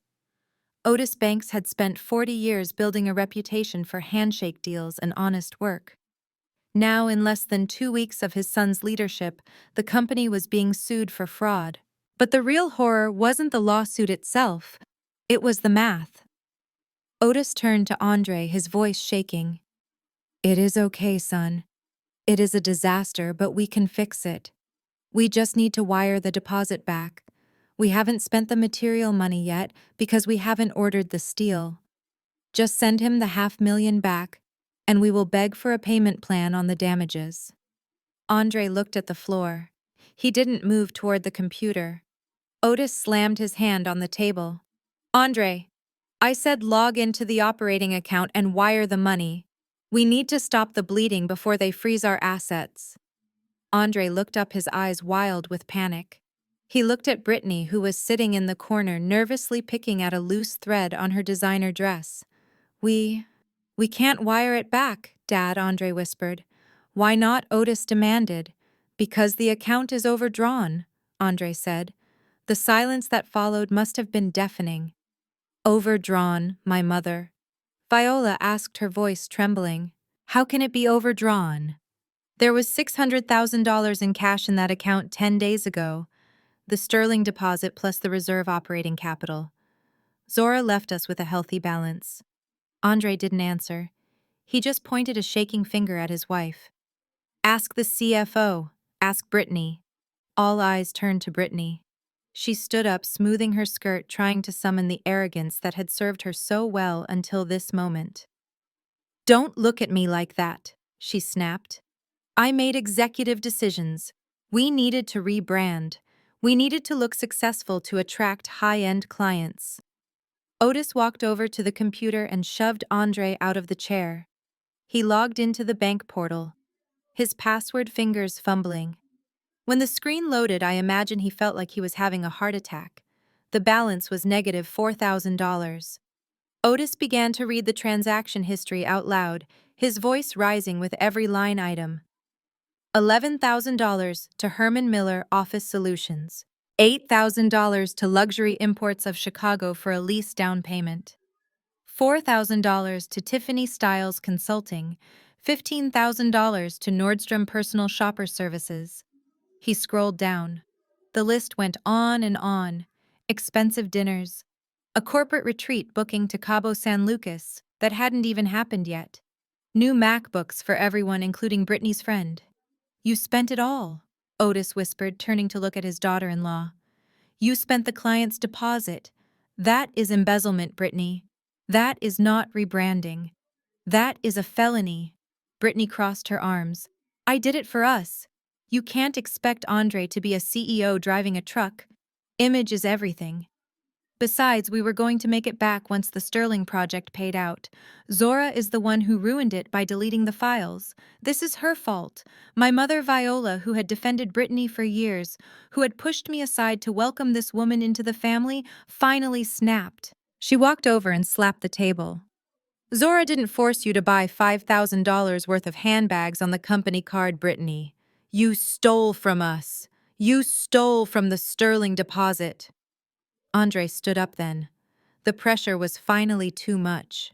The golden child was tarnished broke and facing a lawsuit that would bankrupt him, and he realized he was married to the anchor that was dragging him down. He walked over to Brittany. For a moment he looked like the brother I used to know, the one who had a temper but kept it hidden. But the stress had stripped away his veneer of civilization. You told me you were managing the cash flow. Andre screamed, his face inches from hers. You told me Tiffany was an expert. You blew $500,000 in 2 weeks. Brittany didn't back down. She sneered at him. Oh, please, Andre, don't act like you didn't enjoy the new car. You are just a weak little man. You couldn't run this shop. Zora ran circles around you and you know it. You needed me to feel big. That was the breaking point. Andre's hand moved before he could think. A sharp cracking sound echoed through the office as his palm connected with Brittany's cheek. It wasn't a push. It was a slap. A hard, vicious strike born of humiliation and impotence. Brittany stumbled back, clutching her face. The room froze. My parents gasped. Violence had never been part of the bank's household. Emotional neglect, yes. Sexism, absolutely. But physical violence was a line that had never been crossed. Brittany looked up. She wasn't crying. Her eyes were dry and hard as flint. She saw the opportunity. She saw the exit strategy. She pulled out her phone and held it up. I hope you enjoyed that, Andre, she said, her voice terrifyingly calm. Because that is the last thing you will ever do as a free man. I am filing for divorce. I am filing a police report for domestic battery. And I am going to tell everyone, the press, the clients, the church, that the CEO of Banks Metalworks is a wife beater. Brittany, my mother, pleaded, reaching out. He didn't mean it. He is just stressed. Please think of the baby. Brittany laughed. Oh, I am thinking of the baby. I am thinking this baby needs a mother who gets sole custody and massive alimony. She grabbed her purse, one of the ones purchased with the stolen deposit money, and stormed out of the office. Andre collapsed into the chair, putting his head in his hands. But the universe wasn't done with them yet. An hour later, another courier arrived. This one wasn't from a lawyer. It was from the First National Bank of Chicago. Otis opened the letter. His hands were shaking so badly he tore the paper. It was a notice of acceleration and intent to foreclose. The bank had gotten wind of the OSHA shutdown. They had seen the sudden massive outflow of cash to non-business vendors. Their risk algorithms had flagged the account. And because the business loan for the shop machinery was cross-collateralized with my parents' personal home mortgage, a deal they had signed 10 years ago to expand the business the bank was calling in everything.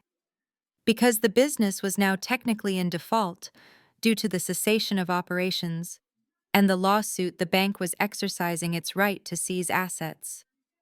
Otis read the letter out loud, his voice sounding like a ghost.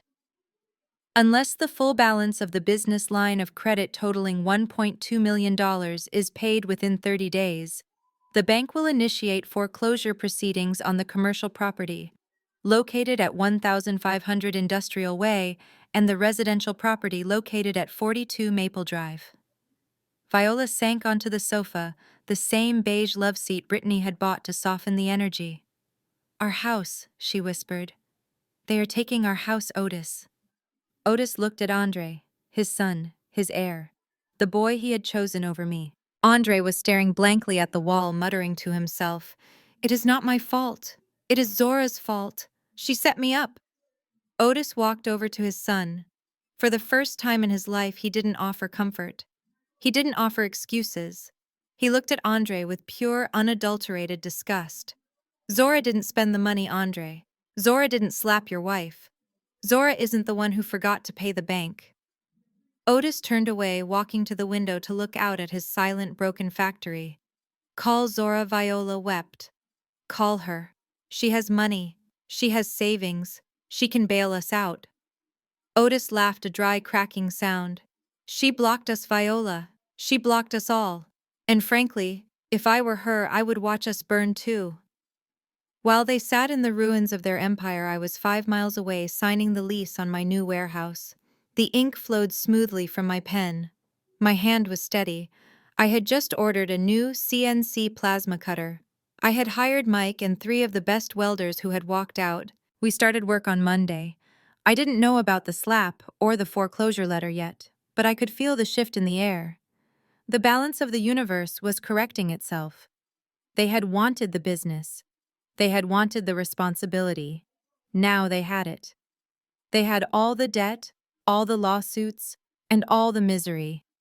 And I had the one thing they could never buy, steal, or inherit.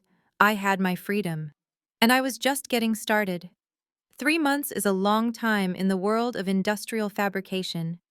In 3 months, rust can eat through an untreated beam. In 3 months, a season can change from the biting frost of winter to the tentative thaw of spring. And in 3 months, a woman who walked out of her family's legacy with nothing but a box of certificates can build a new kingdom from scratch. My new kingdom was not a sprawling factory with 50,000 square feet of floor space. It was a modest 2,000 square foot unit in an industrial park on the west side of the city. It didn't have a receptionist. It didn't have a break room with vending machines. It didn't have a designated executive parking spot. But it had something Banks Custom Metalworks had lost long ago. It had a soul. I named it ZB Steel Solutions. I kept the name simple because I didn't need a flashy brand. I needed a name that fit on a business card and on the bottom of an invoice.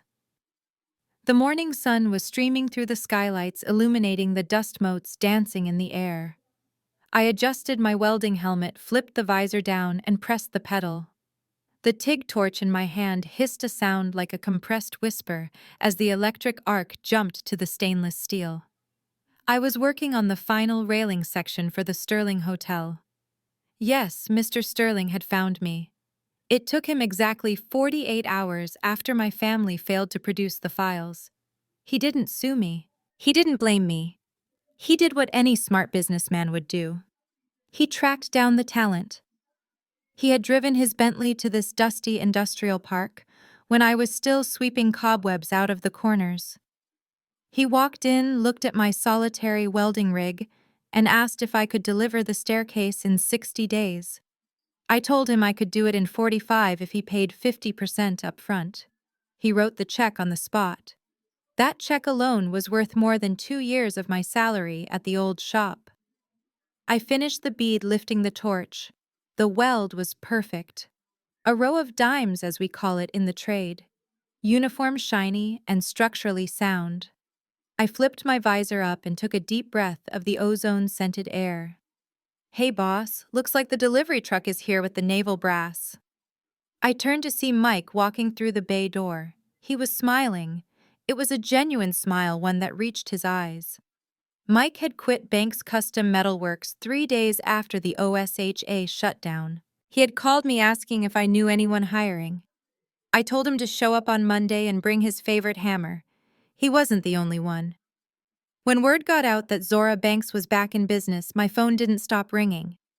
I hired the 3 best fabricators from the old crew.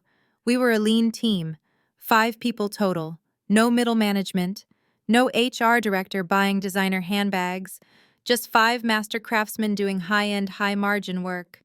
Bring it in, Mike, I said, wiping sweat from my forehead. And check the alloy stamps. I don't want any surprises. Mike laughed. You got it, Zora. Man, it is nice to work for someone who knows that brass isn't just shiny gold steel. I watched him walk away. The atmosphere in the shop was light. We played music. We took breaks when we needed to. We didn't have screaming matches in the office. We just worked. And the work paid. Without the bloat of my family's lifestyle, without the country club memberships and the leased luxury cars, the profit margins were staggering. In my first month of operation, after paying Mike and the crew significantly more than they made before and after paying rent and materials, I had cleared $20,000 in pure profit. By month 3, we were turning away work because we were booked solid. I walked into my small office. It was really just a cubicle partitioned off from the shop floor by a glass wall. It was messy. It was covered in blueprints and material samples. It smelled of coffee and hard work. It was beautiful. I sat down at my desk and opened my laptop. The banking interface loaded. I looked at the balance. It was a number that made me feel safe. It was freedom. My phone buzzed. It was a text from Mr. Sterling. Architect is blown away by the install photos. You saved the opening gala, Zora. Expect a bonus. I smiled. I didn't need the bonus, but I would take it. I would put it back into the business. I was eyeing a new 5-axis water jet cutter that would let us do intricate architectural screens. A horn honked outside, the mail carrier. I walked out to the mailbox at the curb. The air was crisp. I felt light. I felt unburdened. I pulled a stack of envelopes out of the box. An invoice for argon gas, a flyer for a pizza place, a catalog for welding supplies, and a thick, heavy envelope from the First National Bank of Chicago. I froze. My name was on it, but the address was my new shop. That meant they had run a skip trace to find me. Or more likely because I was now a registered business entity in the same industry I was on the automated mailing list for asset liquidations. I tore open the envelope. Inside was a glossy brochure. It was an invitation to a public auction. Commercial Industrial Liquidation Event, the bold red letters proclaimed. I unfolded the brochure, and there it was. A photo of 1500 Industrial Way. My childhood. My training ground. My prison. The photo must have been taken recently. The building looked sad. The landscaping was overgrown. The sign that said Banks Custom Metalworks was missing the letter B and the letter K, so it just read, Anks Custom Metalwork S. I read the fine print. Pursuant to a judgment of foreclosure, all assets, real estate machinery, and intellectual property of Banks Custom Metalworks Incorporated will be sold to the highest bidder. Date, November 15th. Starting bid for the real estate, $400,000. Starting bid for the machinery lot, $100,000. I stared at the numbers. 400,000. That was less than the land value alone. The bank just wanted to dump it. They wanted to recoup their losses from the bad loans my parents had taken out to fuel Andre's delusions. I looked at the machinery list. The hydraulic press brake, the shear, the overhead crane, overhead. Machines I had maintained with my own hands. Machines I had named. They were being sold for scrap prices. A feeling washed over me. It wasn't sadness. It wasn't pity. It was something sharper. It was opportunity. I walked back into the shop. Mike was cutting a piece of brass sparks flying in a golden arc. "Hey, Mike!" I called out. He turned off the saw and lifted his visor. "Yeah, boss." I held up the brochure. "How would you feel about moving into a bigger shop next month?" Mike squinted at the paper. He recognized the building immediately. His eyes went wide. Are they selling it?" Everything I said. Lock, stock, and barrel. Mike let out a low whistle. "That is tragic. I mean, I hate Andre, but your dad built that place." "My dad built the walls," I corrected him. "I built the business. And now I have the chance to buy the walls back for pennies on the dollar." I walked back to my office and sat down. I pulled up my business plan. I pulled up my bank accounts. I pulled up the loan pre-approval letter I had received last week based on the Sterling contract revenue. I did the math. If I bought the old shop, I would have 10 times the capacity. I could take on the naval contract that I had to turn down last week. I could hire back the rest of the crew who were currently driving Uber or working fast food. But more than that, there was a poetic justice to it that made my heart race. My parents had told me I wasn't an owner. They had told me I was just a worker. They had kicked me out to make room for a son who knew nothing. And now, their failure had set the price tag for my expansion. I picked up my pen and circled the date. November 15th. I wasn't just going to attend that auction, I was going to own it. I looked at the phone. I wondered if my parents knew. I wondered if they were packing boxes right now. I wondered if Andre was still blaming me, or if the reality of his incompetence had finally crushed him. It didn't matter. I was done wondering about them. I was focused on the acquisition. I opened my email and drafted a message to my banker. Subject: Acquisition Capital Request. Urgent. I typed quickly, my fingers flying across the keys. I attached the sterling contract. I attached my profit and loss statement. I hit send. Then I walked back out to the shop floor. Mike, I said, finish that railing. We have a lot of work to do. We need to look sharp. Why? Mike asked. Because, I said, grinning as I lowered my welding helmet. We are going shopping. The rain started falling around 8 o'clock that night, turning the streets of Chicago into slick mirrors reflecting the streetlights. I was sitting at my kitchen island, reviewing the final bank draft for tomorrow's auction. My limit was set. My financing was secured. I was ready to buy back my history, not to relive it, but to rewrite it. The only sound in my apartment was the hum of the refrigerator and the soft patter of rain against the window. It was the sound of peace. It was the sound of a life that belonged wholly and completely to me. Then the pounding started. It wasn't a knock. It was a desperate, frantic hammering that shook the heavy oak door in its frame. I didn't jump. I didn't panic. I just took a sip of my tea and picked up my phone to check the security camera feed. There they were. A huddled mass of wet coats and misery standing on my welcome mat. My father Otis looked like he had aged 20 years in 3 months. His shoulders were slumped, and his hat was pulled low against the rain. My mother Viola was clinging to his arm, her face a mask of tragic hope.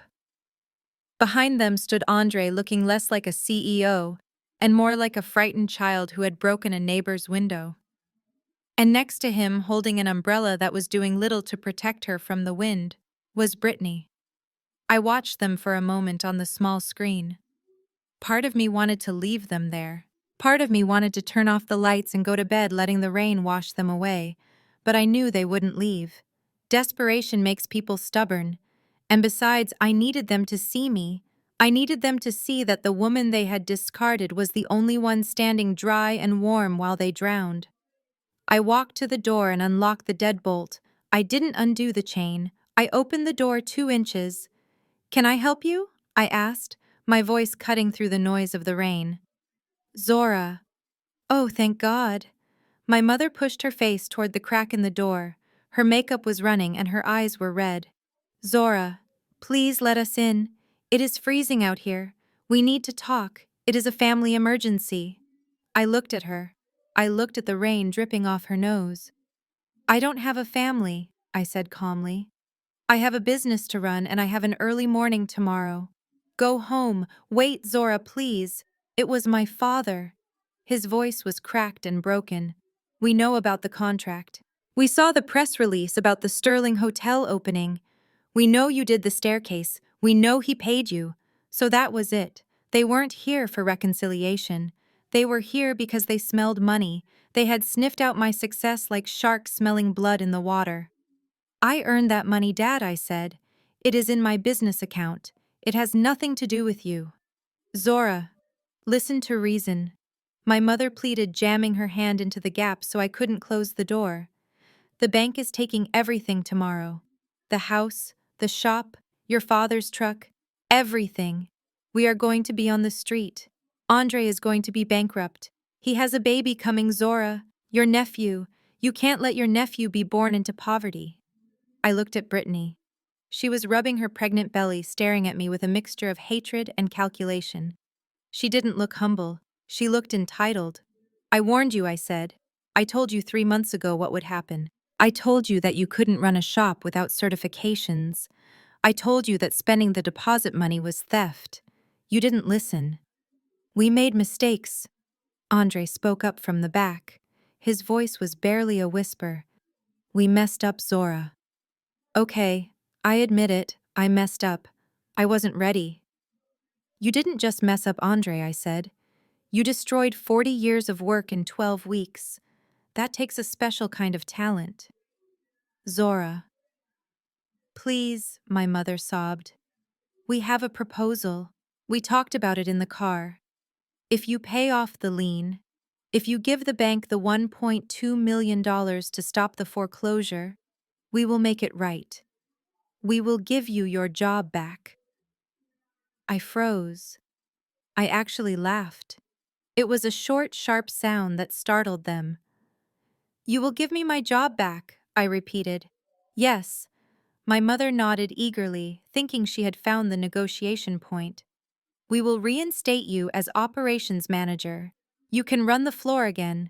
We will even give you a raise, $50,000 a year. And Andre will stay on as CEO, but he will listen to you this time. We will be a family again. I stared at them in disbelief. Even at the edge of the abyss, they still clung to their delusion.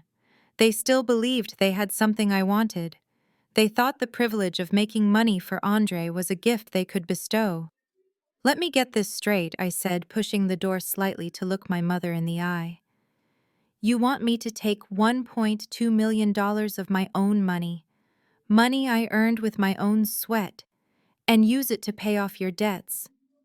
And in exchange, you will let me work for $50,000 a year under the brother who drove the company into the ground. Yes, my father said. It is fair, Zora. It keeps the business in the family name. It saves Andre's reputation. And eventually when I die, you will get a share. I looked at Andre. He was looking at his shoes, unable to meet my gaze. No, I said. What? My mother gasped. No, I said louder. I am not paying your debts. I am not saving your house. And I would rather burn every single dollar I have in the parking lot than work for Andre Banks ever again. But you are rich now, Brittany shouted, stepping forward. You have the sterling money. You have the naval contract. We know you do. You are hoarding it while we suffer. You are selfish. I am not hoarding it, Brittany, I said, cold as ice. I am investing it. I am buying equipment. I am paying my employees good wages. Employees that you fired. Zora, be reasonable. My father stepped in, trying to use his command voice but failing. You are a woman. You don't need all that money. You are alone. Andre has a family. It is your duty to help him. My duty ended the day you handed him the deed, I said. You bet on the wrong horse, Dad. Now you have to walk home. I started to close the door, but my mother threw her weight against it, wailing. No, Zora, no. You can't do this. You are killing us. You are killing your parents. I am not killing you, Mom, I said, pushing back against the wood. I am just letting you live with the consequences of your actions. It is called adulthood. You should try it sometime. Suddenly, Brittany let out a scream. It wasn't a scream of pain, it was a scream of pure, unadulterated rage directed not at me, but at them. Stop begging her, she yelled. She isn't going to help. I told you she was a bitch.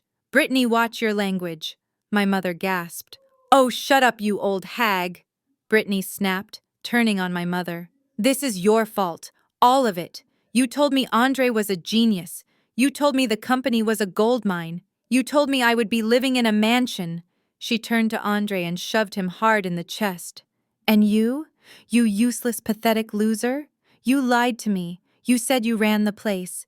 You said Zora was just a helper. You didn't tell me she was the brains. You didn't tell me you were too stupid to turn on a computer. Brittany, please, Andre stammered, trying to grab her hand. The neighbors. Screw the neighbors, she shrieked, slapping his hand away. Look at me. I am pregnant. I am living in a house that is being foreclosed on tomorrow. My car is being repossessed. And it is all because your mommy and daddy raised a spoiled brat who can't tie his own shoes without help. She looked at Otis. You are a terrible father. You saw your daughter doing all the work for 15 years, and you spat in her face because she wasn't a boy. Well, congratulations. Your boy ruined you. I hope you enjoy the homeless shelter. Brittany. That is enough, my father roared. No, it isn't enough, she yelled back. I am leaving. I am going back to my mother's house. And don't think you are seeing this baby. I am not letting my child near a family of failures. She turned and marched down the steps into the rain, not looking back. Andre stood there stunned, watching his wife leave him. My parents stood there shocked into silence by the truth that had just been vomited all over my porch.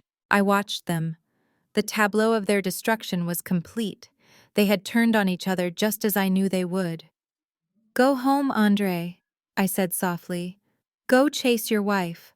She is the only thing you have left, and frankly, you probably can't afford the alimony. Zora. Please, my mother whispered one last time, leaning her forehead against the doorframe. Just a loan. 10,000, just enough to get a hotel. I looked at her. I remembered the day 3 months ago when she told me I didn't have the executive presence to lead. I remembered her telling me to clear out my office. I don't lend money to strangers, I said. I tried to close the door again, but my father put his foot in the jam. I am not leaving, he said, his face twisting into an ugly mask of entitlement. I am your father. This is your house. I have a right to come in out of the rain. Open this door, Zora, or I will kick it down. I looked at his foot. I looked at his face. The mask had slipped completely. There was no love there, only possession. He didn't see a daughter. He saw a resource that was refusing to yield. I pulled my phone out of my pocket. I didn't dial a family friend. I dialed 3 digits. 911. What are you doing? My mother asked, eyes wide. Operator, police, please, I said loudly into the phone, ensuring they could hear me. Yes, I have 3 intruders on my front porch at 4205 West Oak. They are refusing to leave and threatening to kick down my door. Yes, I am alone. Yes, I feel threatened. You are calling the cops on your own parents.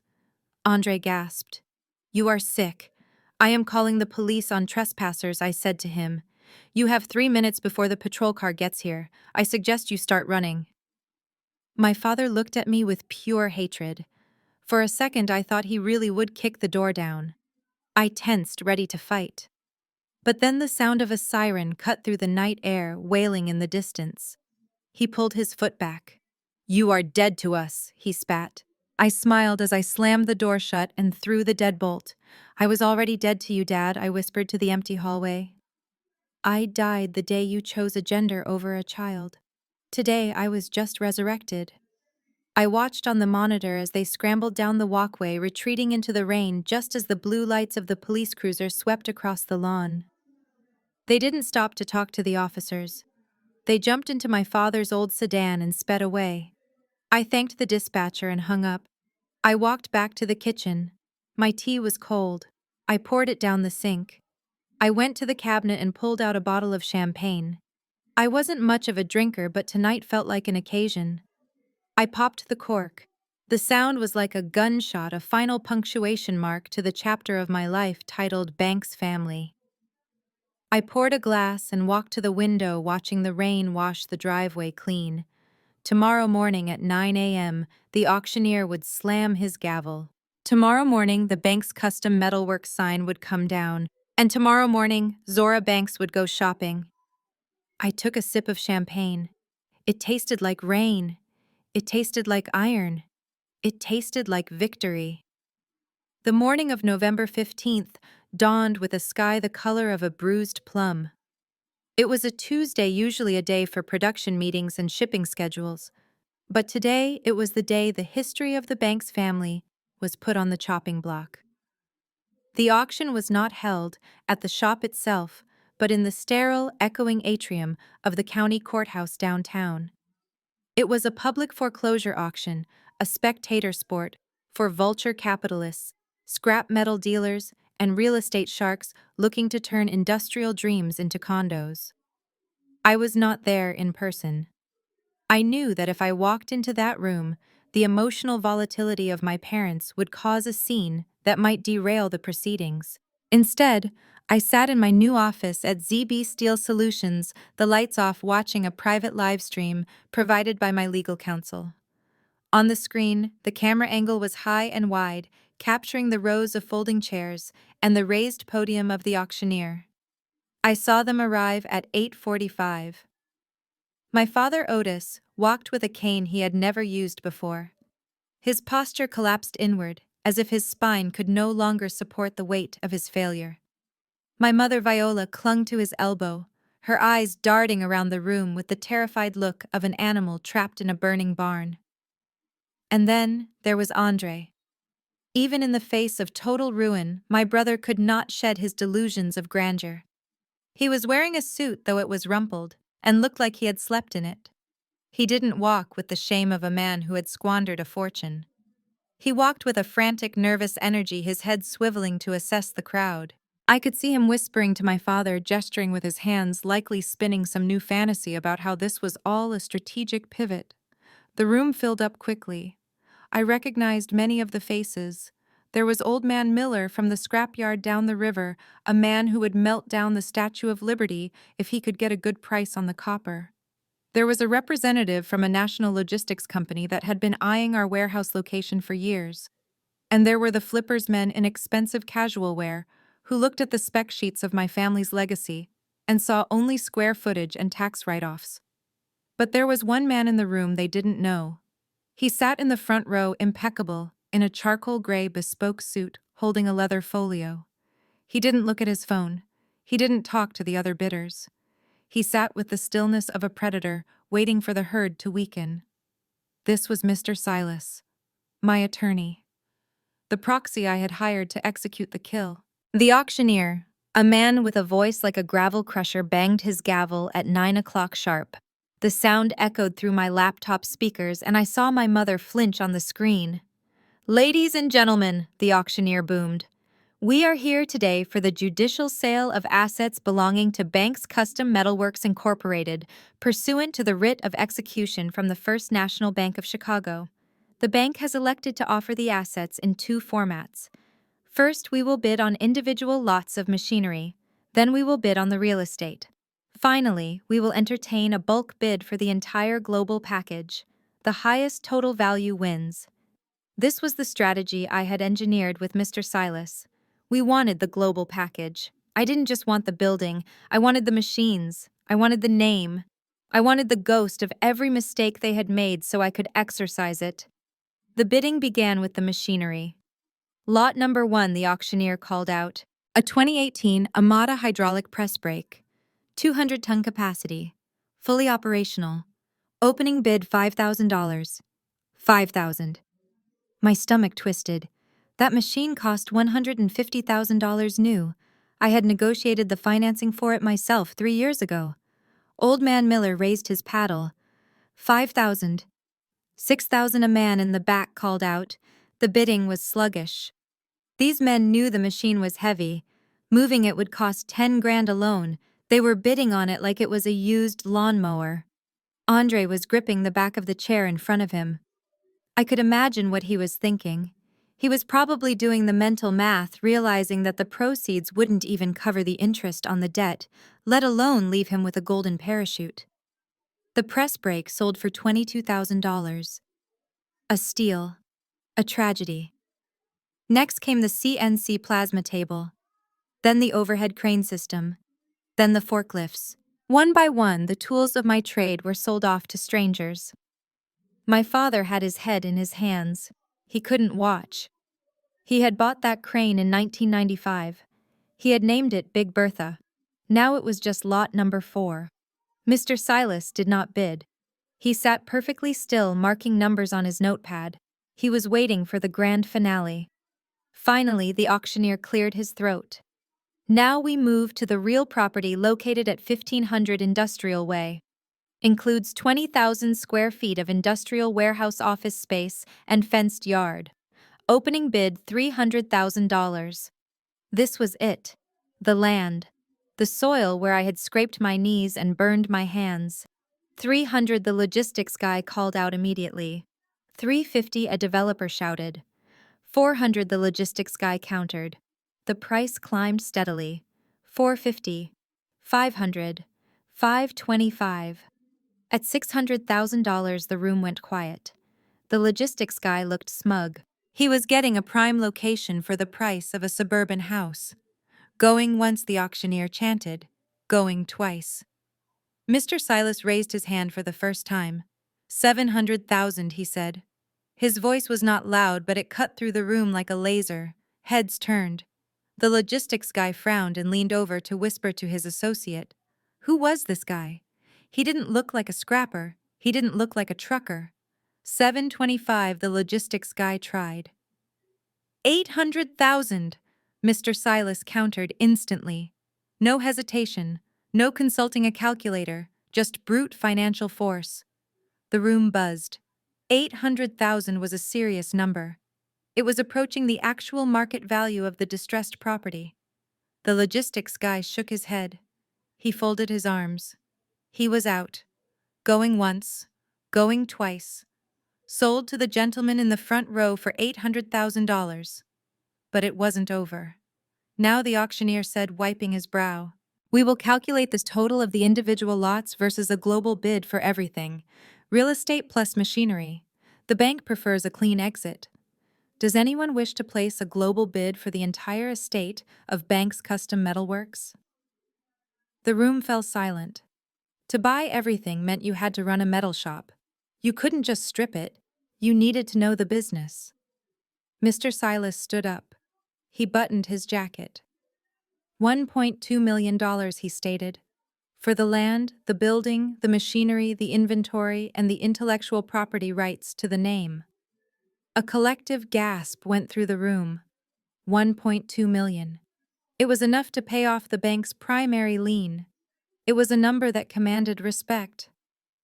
Andre's head snapped up. I saw him grab my father's arm. He was excited. I could practically hear his thoughts through the screen. 1.2 million. That means the new owner has deep pockets. That means the new owner is a serious player. Andre was smiling. He was actually smiling.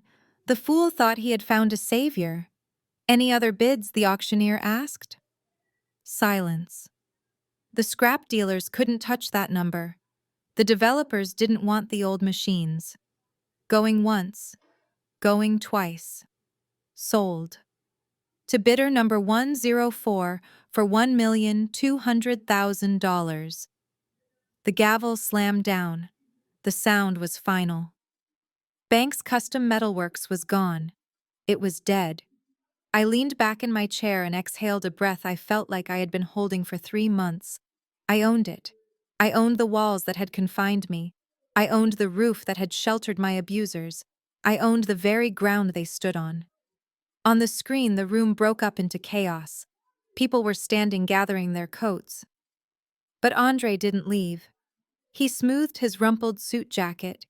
He ran a hand through his hair.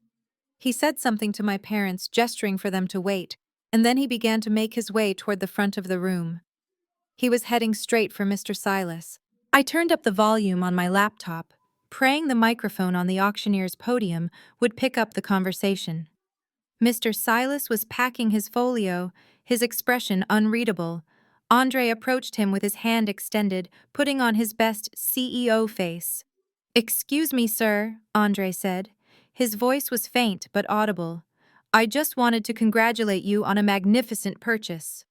Truly, you got a diamond in the rough." Mr. Silas looked up. He didn't shake Andre's hand. He just stared at him with cool detachment.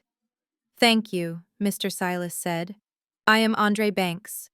Andre continued, undeterred by the snub. "I am the former CEO and, well, the vision behind the modernization of the facility. I assume you represent an investment group." "I represent a private holding company," Mr. Silas said cryptically. "Excellent, excellent." Andre nodded vigorously. "Well, look, I know the transition can be tricky. You have the machines, but you don't have the know-how. The intellectual capital is all in here." He tapped his temple. "I just wanted to offer my services. If your client needs a director of operations or a consultant to help bring the facility back online, I would be willing to stay on." For a fee, of course. But I know where the bodies are buried, so to speak. I laughed out loud in my empty office. The audacity was breathtaking. He had driven the car off a cliff and was now asking the tow truck driver if he could drive the wreck to the junkyard. Mr. Silas paused. He looked Andre up and down, taking in the cheap suit, the desperate eyes, the sweat on his forehead. My client is aware of your previous management tenure, Mr. Banks, Silas said. Then they know I have potential. Andre beamed. I have an MBA. I have experience. Mr. Silas snapped his folio shut. My client has given me strict instructions regarding personnel, he said. The new ownership has a very specific team in mind. However, the owner will be on site tomorrow morning at 9 a.m. to take possession of the keys. If you wish to discuss employment, you are welcome to present your case to the owner directly. Andre's face lit up like a Christmas tree. Tomorrow at 9. Perfect. I will be there. I will have my resume ready. Please tell the owner that Andre Banks is ready to work. I will convey the message, Silas said. He turned and walked away, leaving Andre standing there with a grin plastered on his face. Andre rushed back to my parents. I saw him hugging my mother. I saw him shaking my father's hand. It is okay, I saw him mouth the words. I fixed it. I got a meeting. The new owner wants to meet me. We are going to be okay. My father looked skeptical, but desperate men will drink sand if you tell them it is water. He nodded slowly, allowing himself to believe the lie one last time. I closed the laptop. Tomorrow at 9 a.m., I picked up my phone and called Mike. Mike, I said, load up the truck, bring the welding gear, and bring a crowbar. What for, boss? Mike asked. We are moving into the new headquarters tomorrow, I said, and I have a feeling the old tenants are going to need some help carrying their boxes to the curb. I hung up. Andre thought he had a job interview. He thought he was going to charm a stranger into giving him his life back. He didn't know that the stranger was the sister he had betrayed. He didn't know that the only position I had available for him was a cautionary tale. I walked to the closet and pulled out my outfit for tomorrow. I wasn't going to wear a suit. I wasn't going to wear a dress. I pulled out my flame-resistant welding jacket. I pulled out my steel-toed boots. I pulled out my helmet with the custom paint job. Tomorrow I wasn't going as an investor. I was going as the master welder. I was going as the boss. And I couldn't wait to see the look on his face. The following morning the sky was a brilliant piercing blue, the kind of clear cold day that often follows a violent storm. I drank my coffee, standing up in my kitchen, watching the steam rise from the mug. I did not put on a power suit. I did not put on heels. I put on my favorite pair of steel-toed boots, the ones with the leather worn soft at the ankles. I put on my flame-resistant welding jacket, the one with the custom embroidery on the back. I grabbed my helmet. Today was not a day for boardrooms. It was a day for the shop floor. I drove to the old facility in my new truck. It was a heavy-duty pickup, black on black, lifted slightly to handle job site terrain. It looked like a tank. As I turned onto Industrial Way, my heart rate remained steady.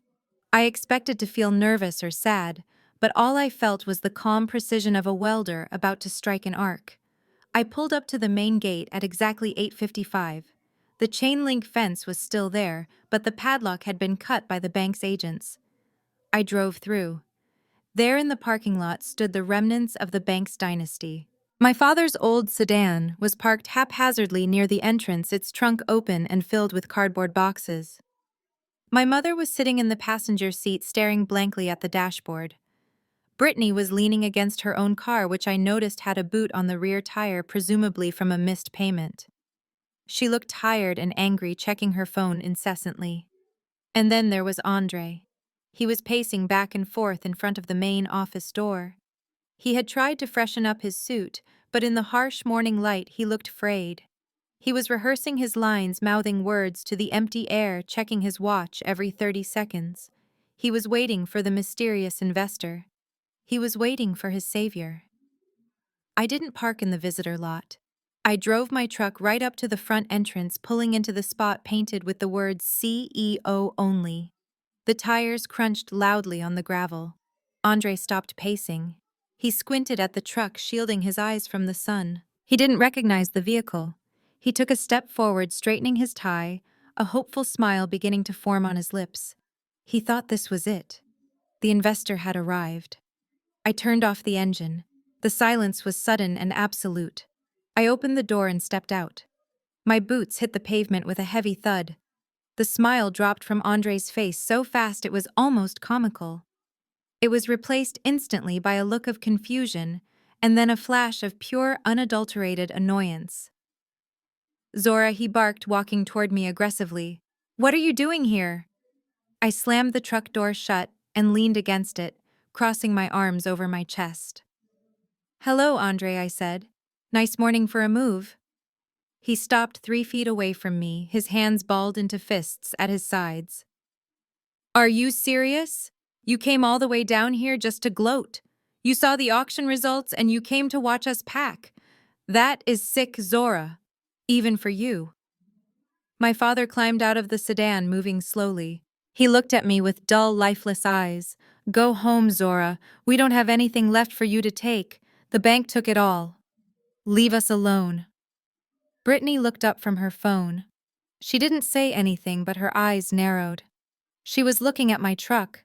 She was looking at my clothes. She was assessing the value of what she saw. "I am not here to gloat, Andre," I said, keeping my voice level. "I am here for a meeting." "A meeting?" Andre scoffed, laughing bitterly. "With who?" "The ghosts of the employees I fired." "There is nobody here, Zora. The new owner is coming at 9 o'clock. Mr. Silas said the new owner is very particular. If he sees you loitering here, he is going to have you removed. You are trespassing." I checked my watch. It was 8:59. "Mr. Silas is a very punctual man," I said. As if on cue, a black sedan pulled into the lot. Mr. Silas stepped out carrying his leather folio. He walked toward us, his face impassive. Andre straightened up immediately, turning his back on me to face the lawyer. He put on his best smile, the one he used to charm my parents out of money. "Mr. Silas," Andre said, extending a hand. "Good morning." "Perfect timing. My family and I are just finishing clearing out the personal effects, but I am ready to meet your client. I have prepared a brief presentation on the operational efficiencies I can bring to the table during this transition." Mr. Silas did not shake his hand.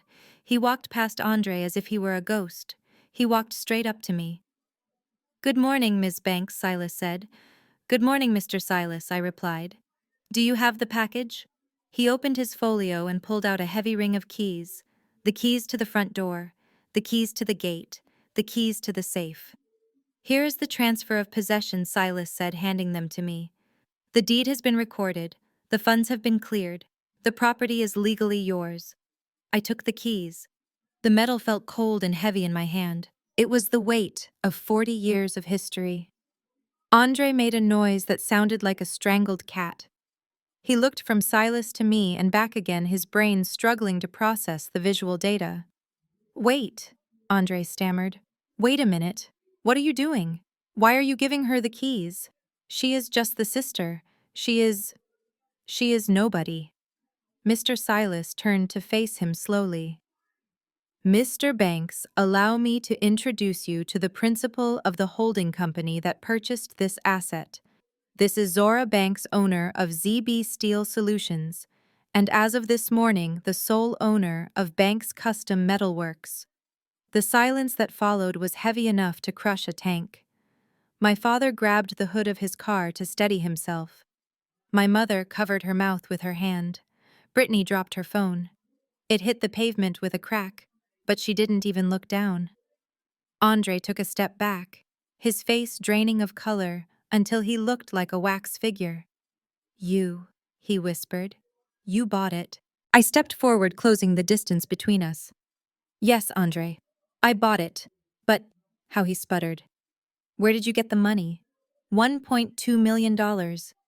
"You are a welder. You make wages." I smiled. It wasn't a nice smile. "I make profits, Andre. Huge difference. You see, while you were busy redecorating the office and buying handbags, I was busy fulfilling the Sterling Hotel contract. The one you lost. Mr. Sterling paid me very well, and because my overhead is low and my skills are high, the bank was very happy to lend me the rest. I pointed to the building behind him. I bought this place for pennies on the dollar, Andre. Do you know why it was so cheap? Because you destroyed its value. You ran it into the ground so hard that nobody else wanted it. You basically handed it to me on a silver platter. No. Andre shook his head, backing away. No, this isn't right. Dad, tell her. Tell her she can't do this. This is my heritage. My father looked at me. For a moment I saw a flash of the old anger, the patriarch who demanded obedience. But then he looked at the keys in my hand. He looked at the confident way I stood in my work boots. And he realized he had no power left. She won, Otis whispered. Let it go, son. She won. Brittany suddenly pushed herself off her car. She walked over to me, her eyes wide and wet with fake tears. Zora, she said, her voice trembling. Oh my God, I knew it. I told Andre you were the smart one. I told him we should have listened to you. She reached out as if to touch my arm, but I stepped back. Save it, Brittany, I said, cold as ice. I heard what you said last night. You hate me. You think I am a bitter spinster. No, no, that was just the stress talking, she pleaded. Look, Zora, I am leaving him. I am filing for divorce. I need a job. I can help you run the office. I know the vendors. I know the accounts. I laughed. It was a harsh sound. You know how to embezzle, Brittany. That is the only skill you demonstrated. I have a new accountant. She uses a calculator, not Instagram. I turned my back on her and looked at Andre. He was staring at the building, tears streaming down his face.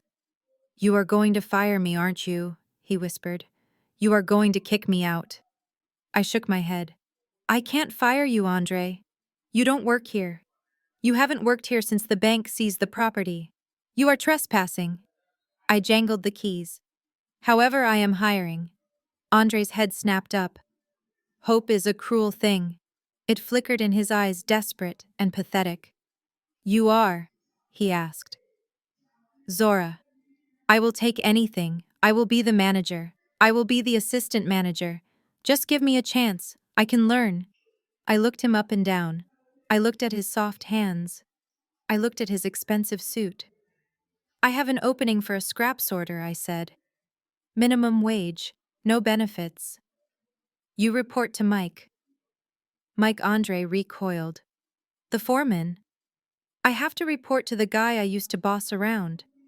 If you want the job, yes, I said.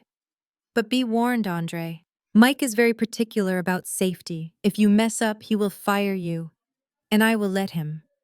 Andre looked at his parents. He looked at Brittany, who was now ignoring him completely. He looked at the shop that used to be his kingdom. I can't, he whispered. I can't sweep floors, Zora. I am a CEO. Then you are unemployed, I said simply. I turned to Mr. Silas. Thank you for your help. I will take it from here. Mr. Silas nodded, tipped his imaginary hat, and got back in his car. I walked past my family. I walked up the steps to the front door. I put the key in the lock. It turned smoothly. Zora, my mother called out. Her voice was weak, trembling. I paused, but I didn't turn around. Are we allowed to come visit? She asked. I thought about it. I thought about the holidays spent feeling like an outsider. I thought about the insults. I thought about the betrayal. Maybe someday, I said, but not today. Today is a work day. And unlike you, I have work to do. I opened the door and stepped inside. The smell hit me instantly. Dust, old grease, stale air. But underneath that was the smell of steel. I flipped the light switch. The rows of fluorescent lights flickered to life one by one, illuminating the silent machines. I saw the press brake where I had learned to bend metal. I saw the spot where I had welded my first bead. I walked to the center of the floor. My boots echoed in the emptiness. I wasn't Zora the daughter. I wasn't Zora the sister. I was Zora Banks, the owner. And I had a lot of cleaning up to do. Outside, I heard car doors closing. I heard an engine start. I heard tires rolling away on the gravel. They were gone. I took a deep breath. "Okay, Big Bertha," I said, patting the rusted steel column of the overhead crane. "Let's get you back to work." The payoff was sweet, but the work was everything. The first hour of my ownership was not spent popping champagne or sitting in the big leather chair. It was spent establishing boundaries. While I was inside inspecting the machinery, Mike alerted me over the radio that the gate situation was escalating. It seemed that Andre and Brittany had not driven away into the sunset as I had hoped. Instead, they were parked just outside the property line, harassing the security guard I had hired to manage the transition. They were demanding to be let back in, claiming they had forgotten personal items, claiming they had rights, claiming that this was all a misunderstanding that could be cleared up if I just stopped being so emotional. I walked out to the gate. The wind was picking up whipping dust across the asphalt. I saw Andre standing by the guard booth, his face red with exertion, his hands waving wildly. Brittany was sitting in her car, honking the horn in a rhythmic, annoying pattern that grated on the nerves. I signaled to the guard to open the pedestrian gate. I stepped out, but I did not cross the line. I stood firmly on the property that was now legally mine. Andre saw me and rushed forward. "Zora, thank God. Tell this gorilla to let us in." I left my laptop. I left my contact list. And Mom left her photo albums in the break room. "You can't keep our property. That is theft." I looked at him.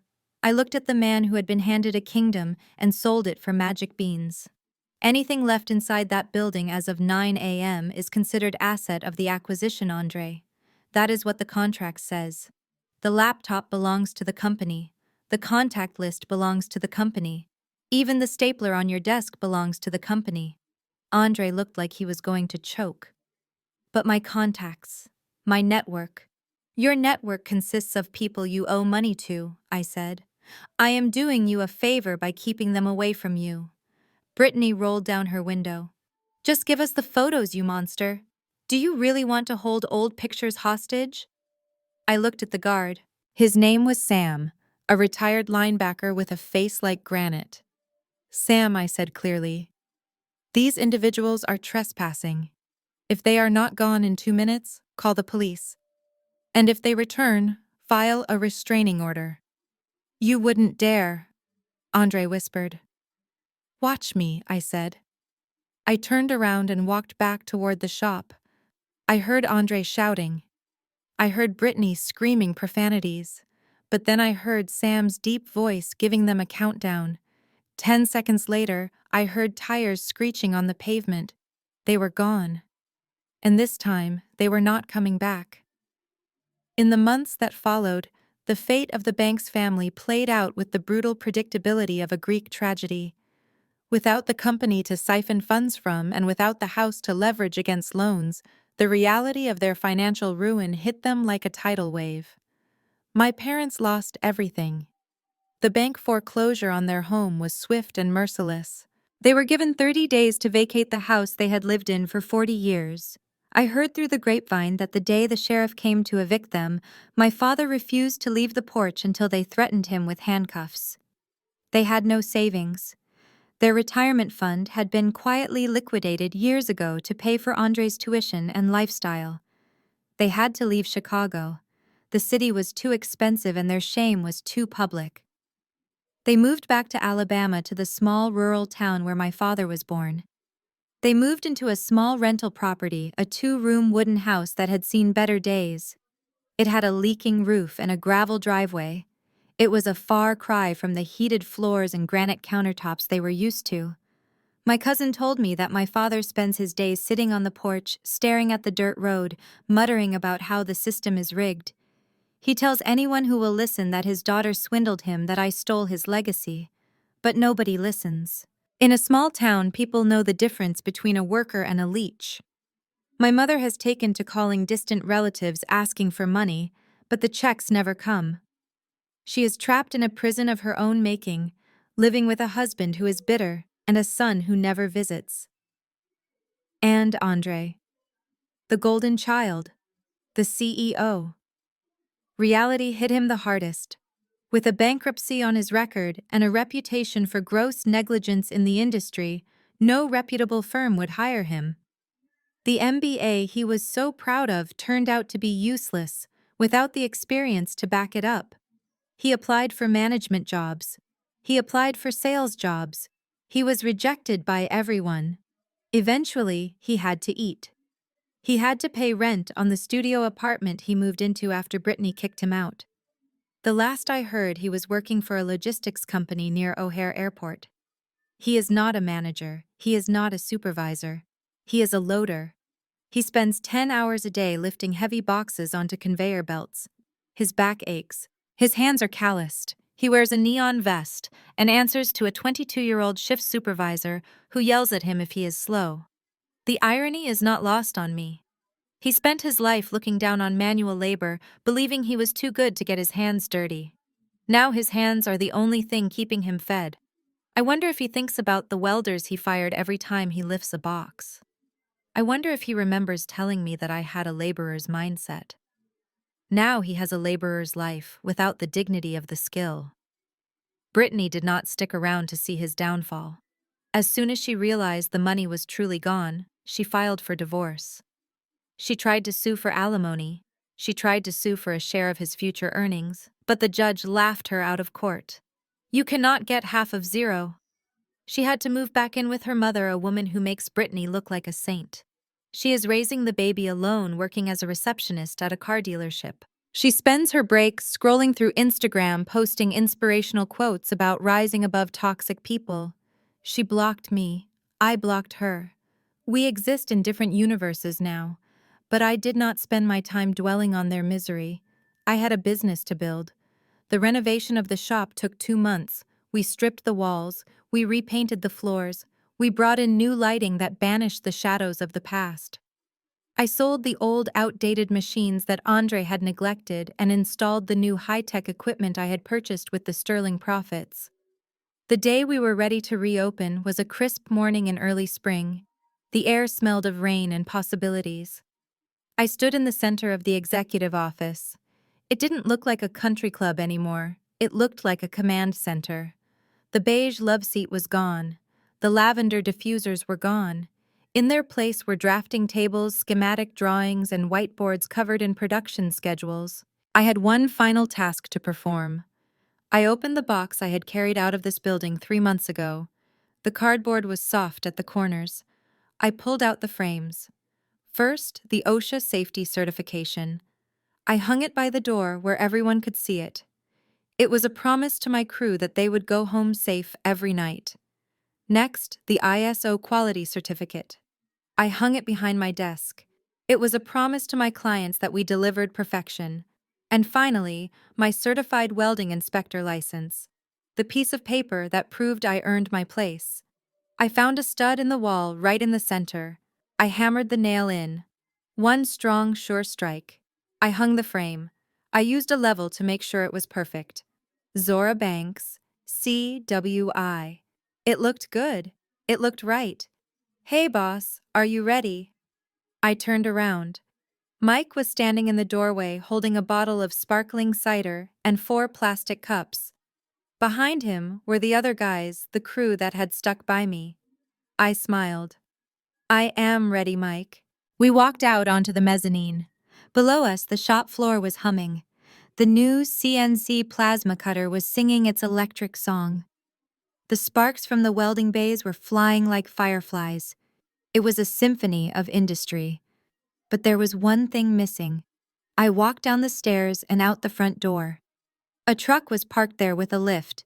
2 men were finishing the installation of the new sign above the entrance. They pulled away the protective plastic sheet.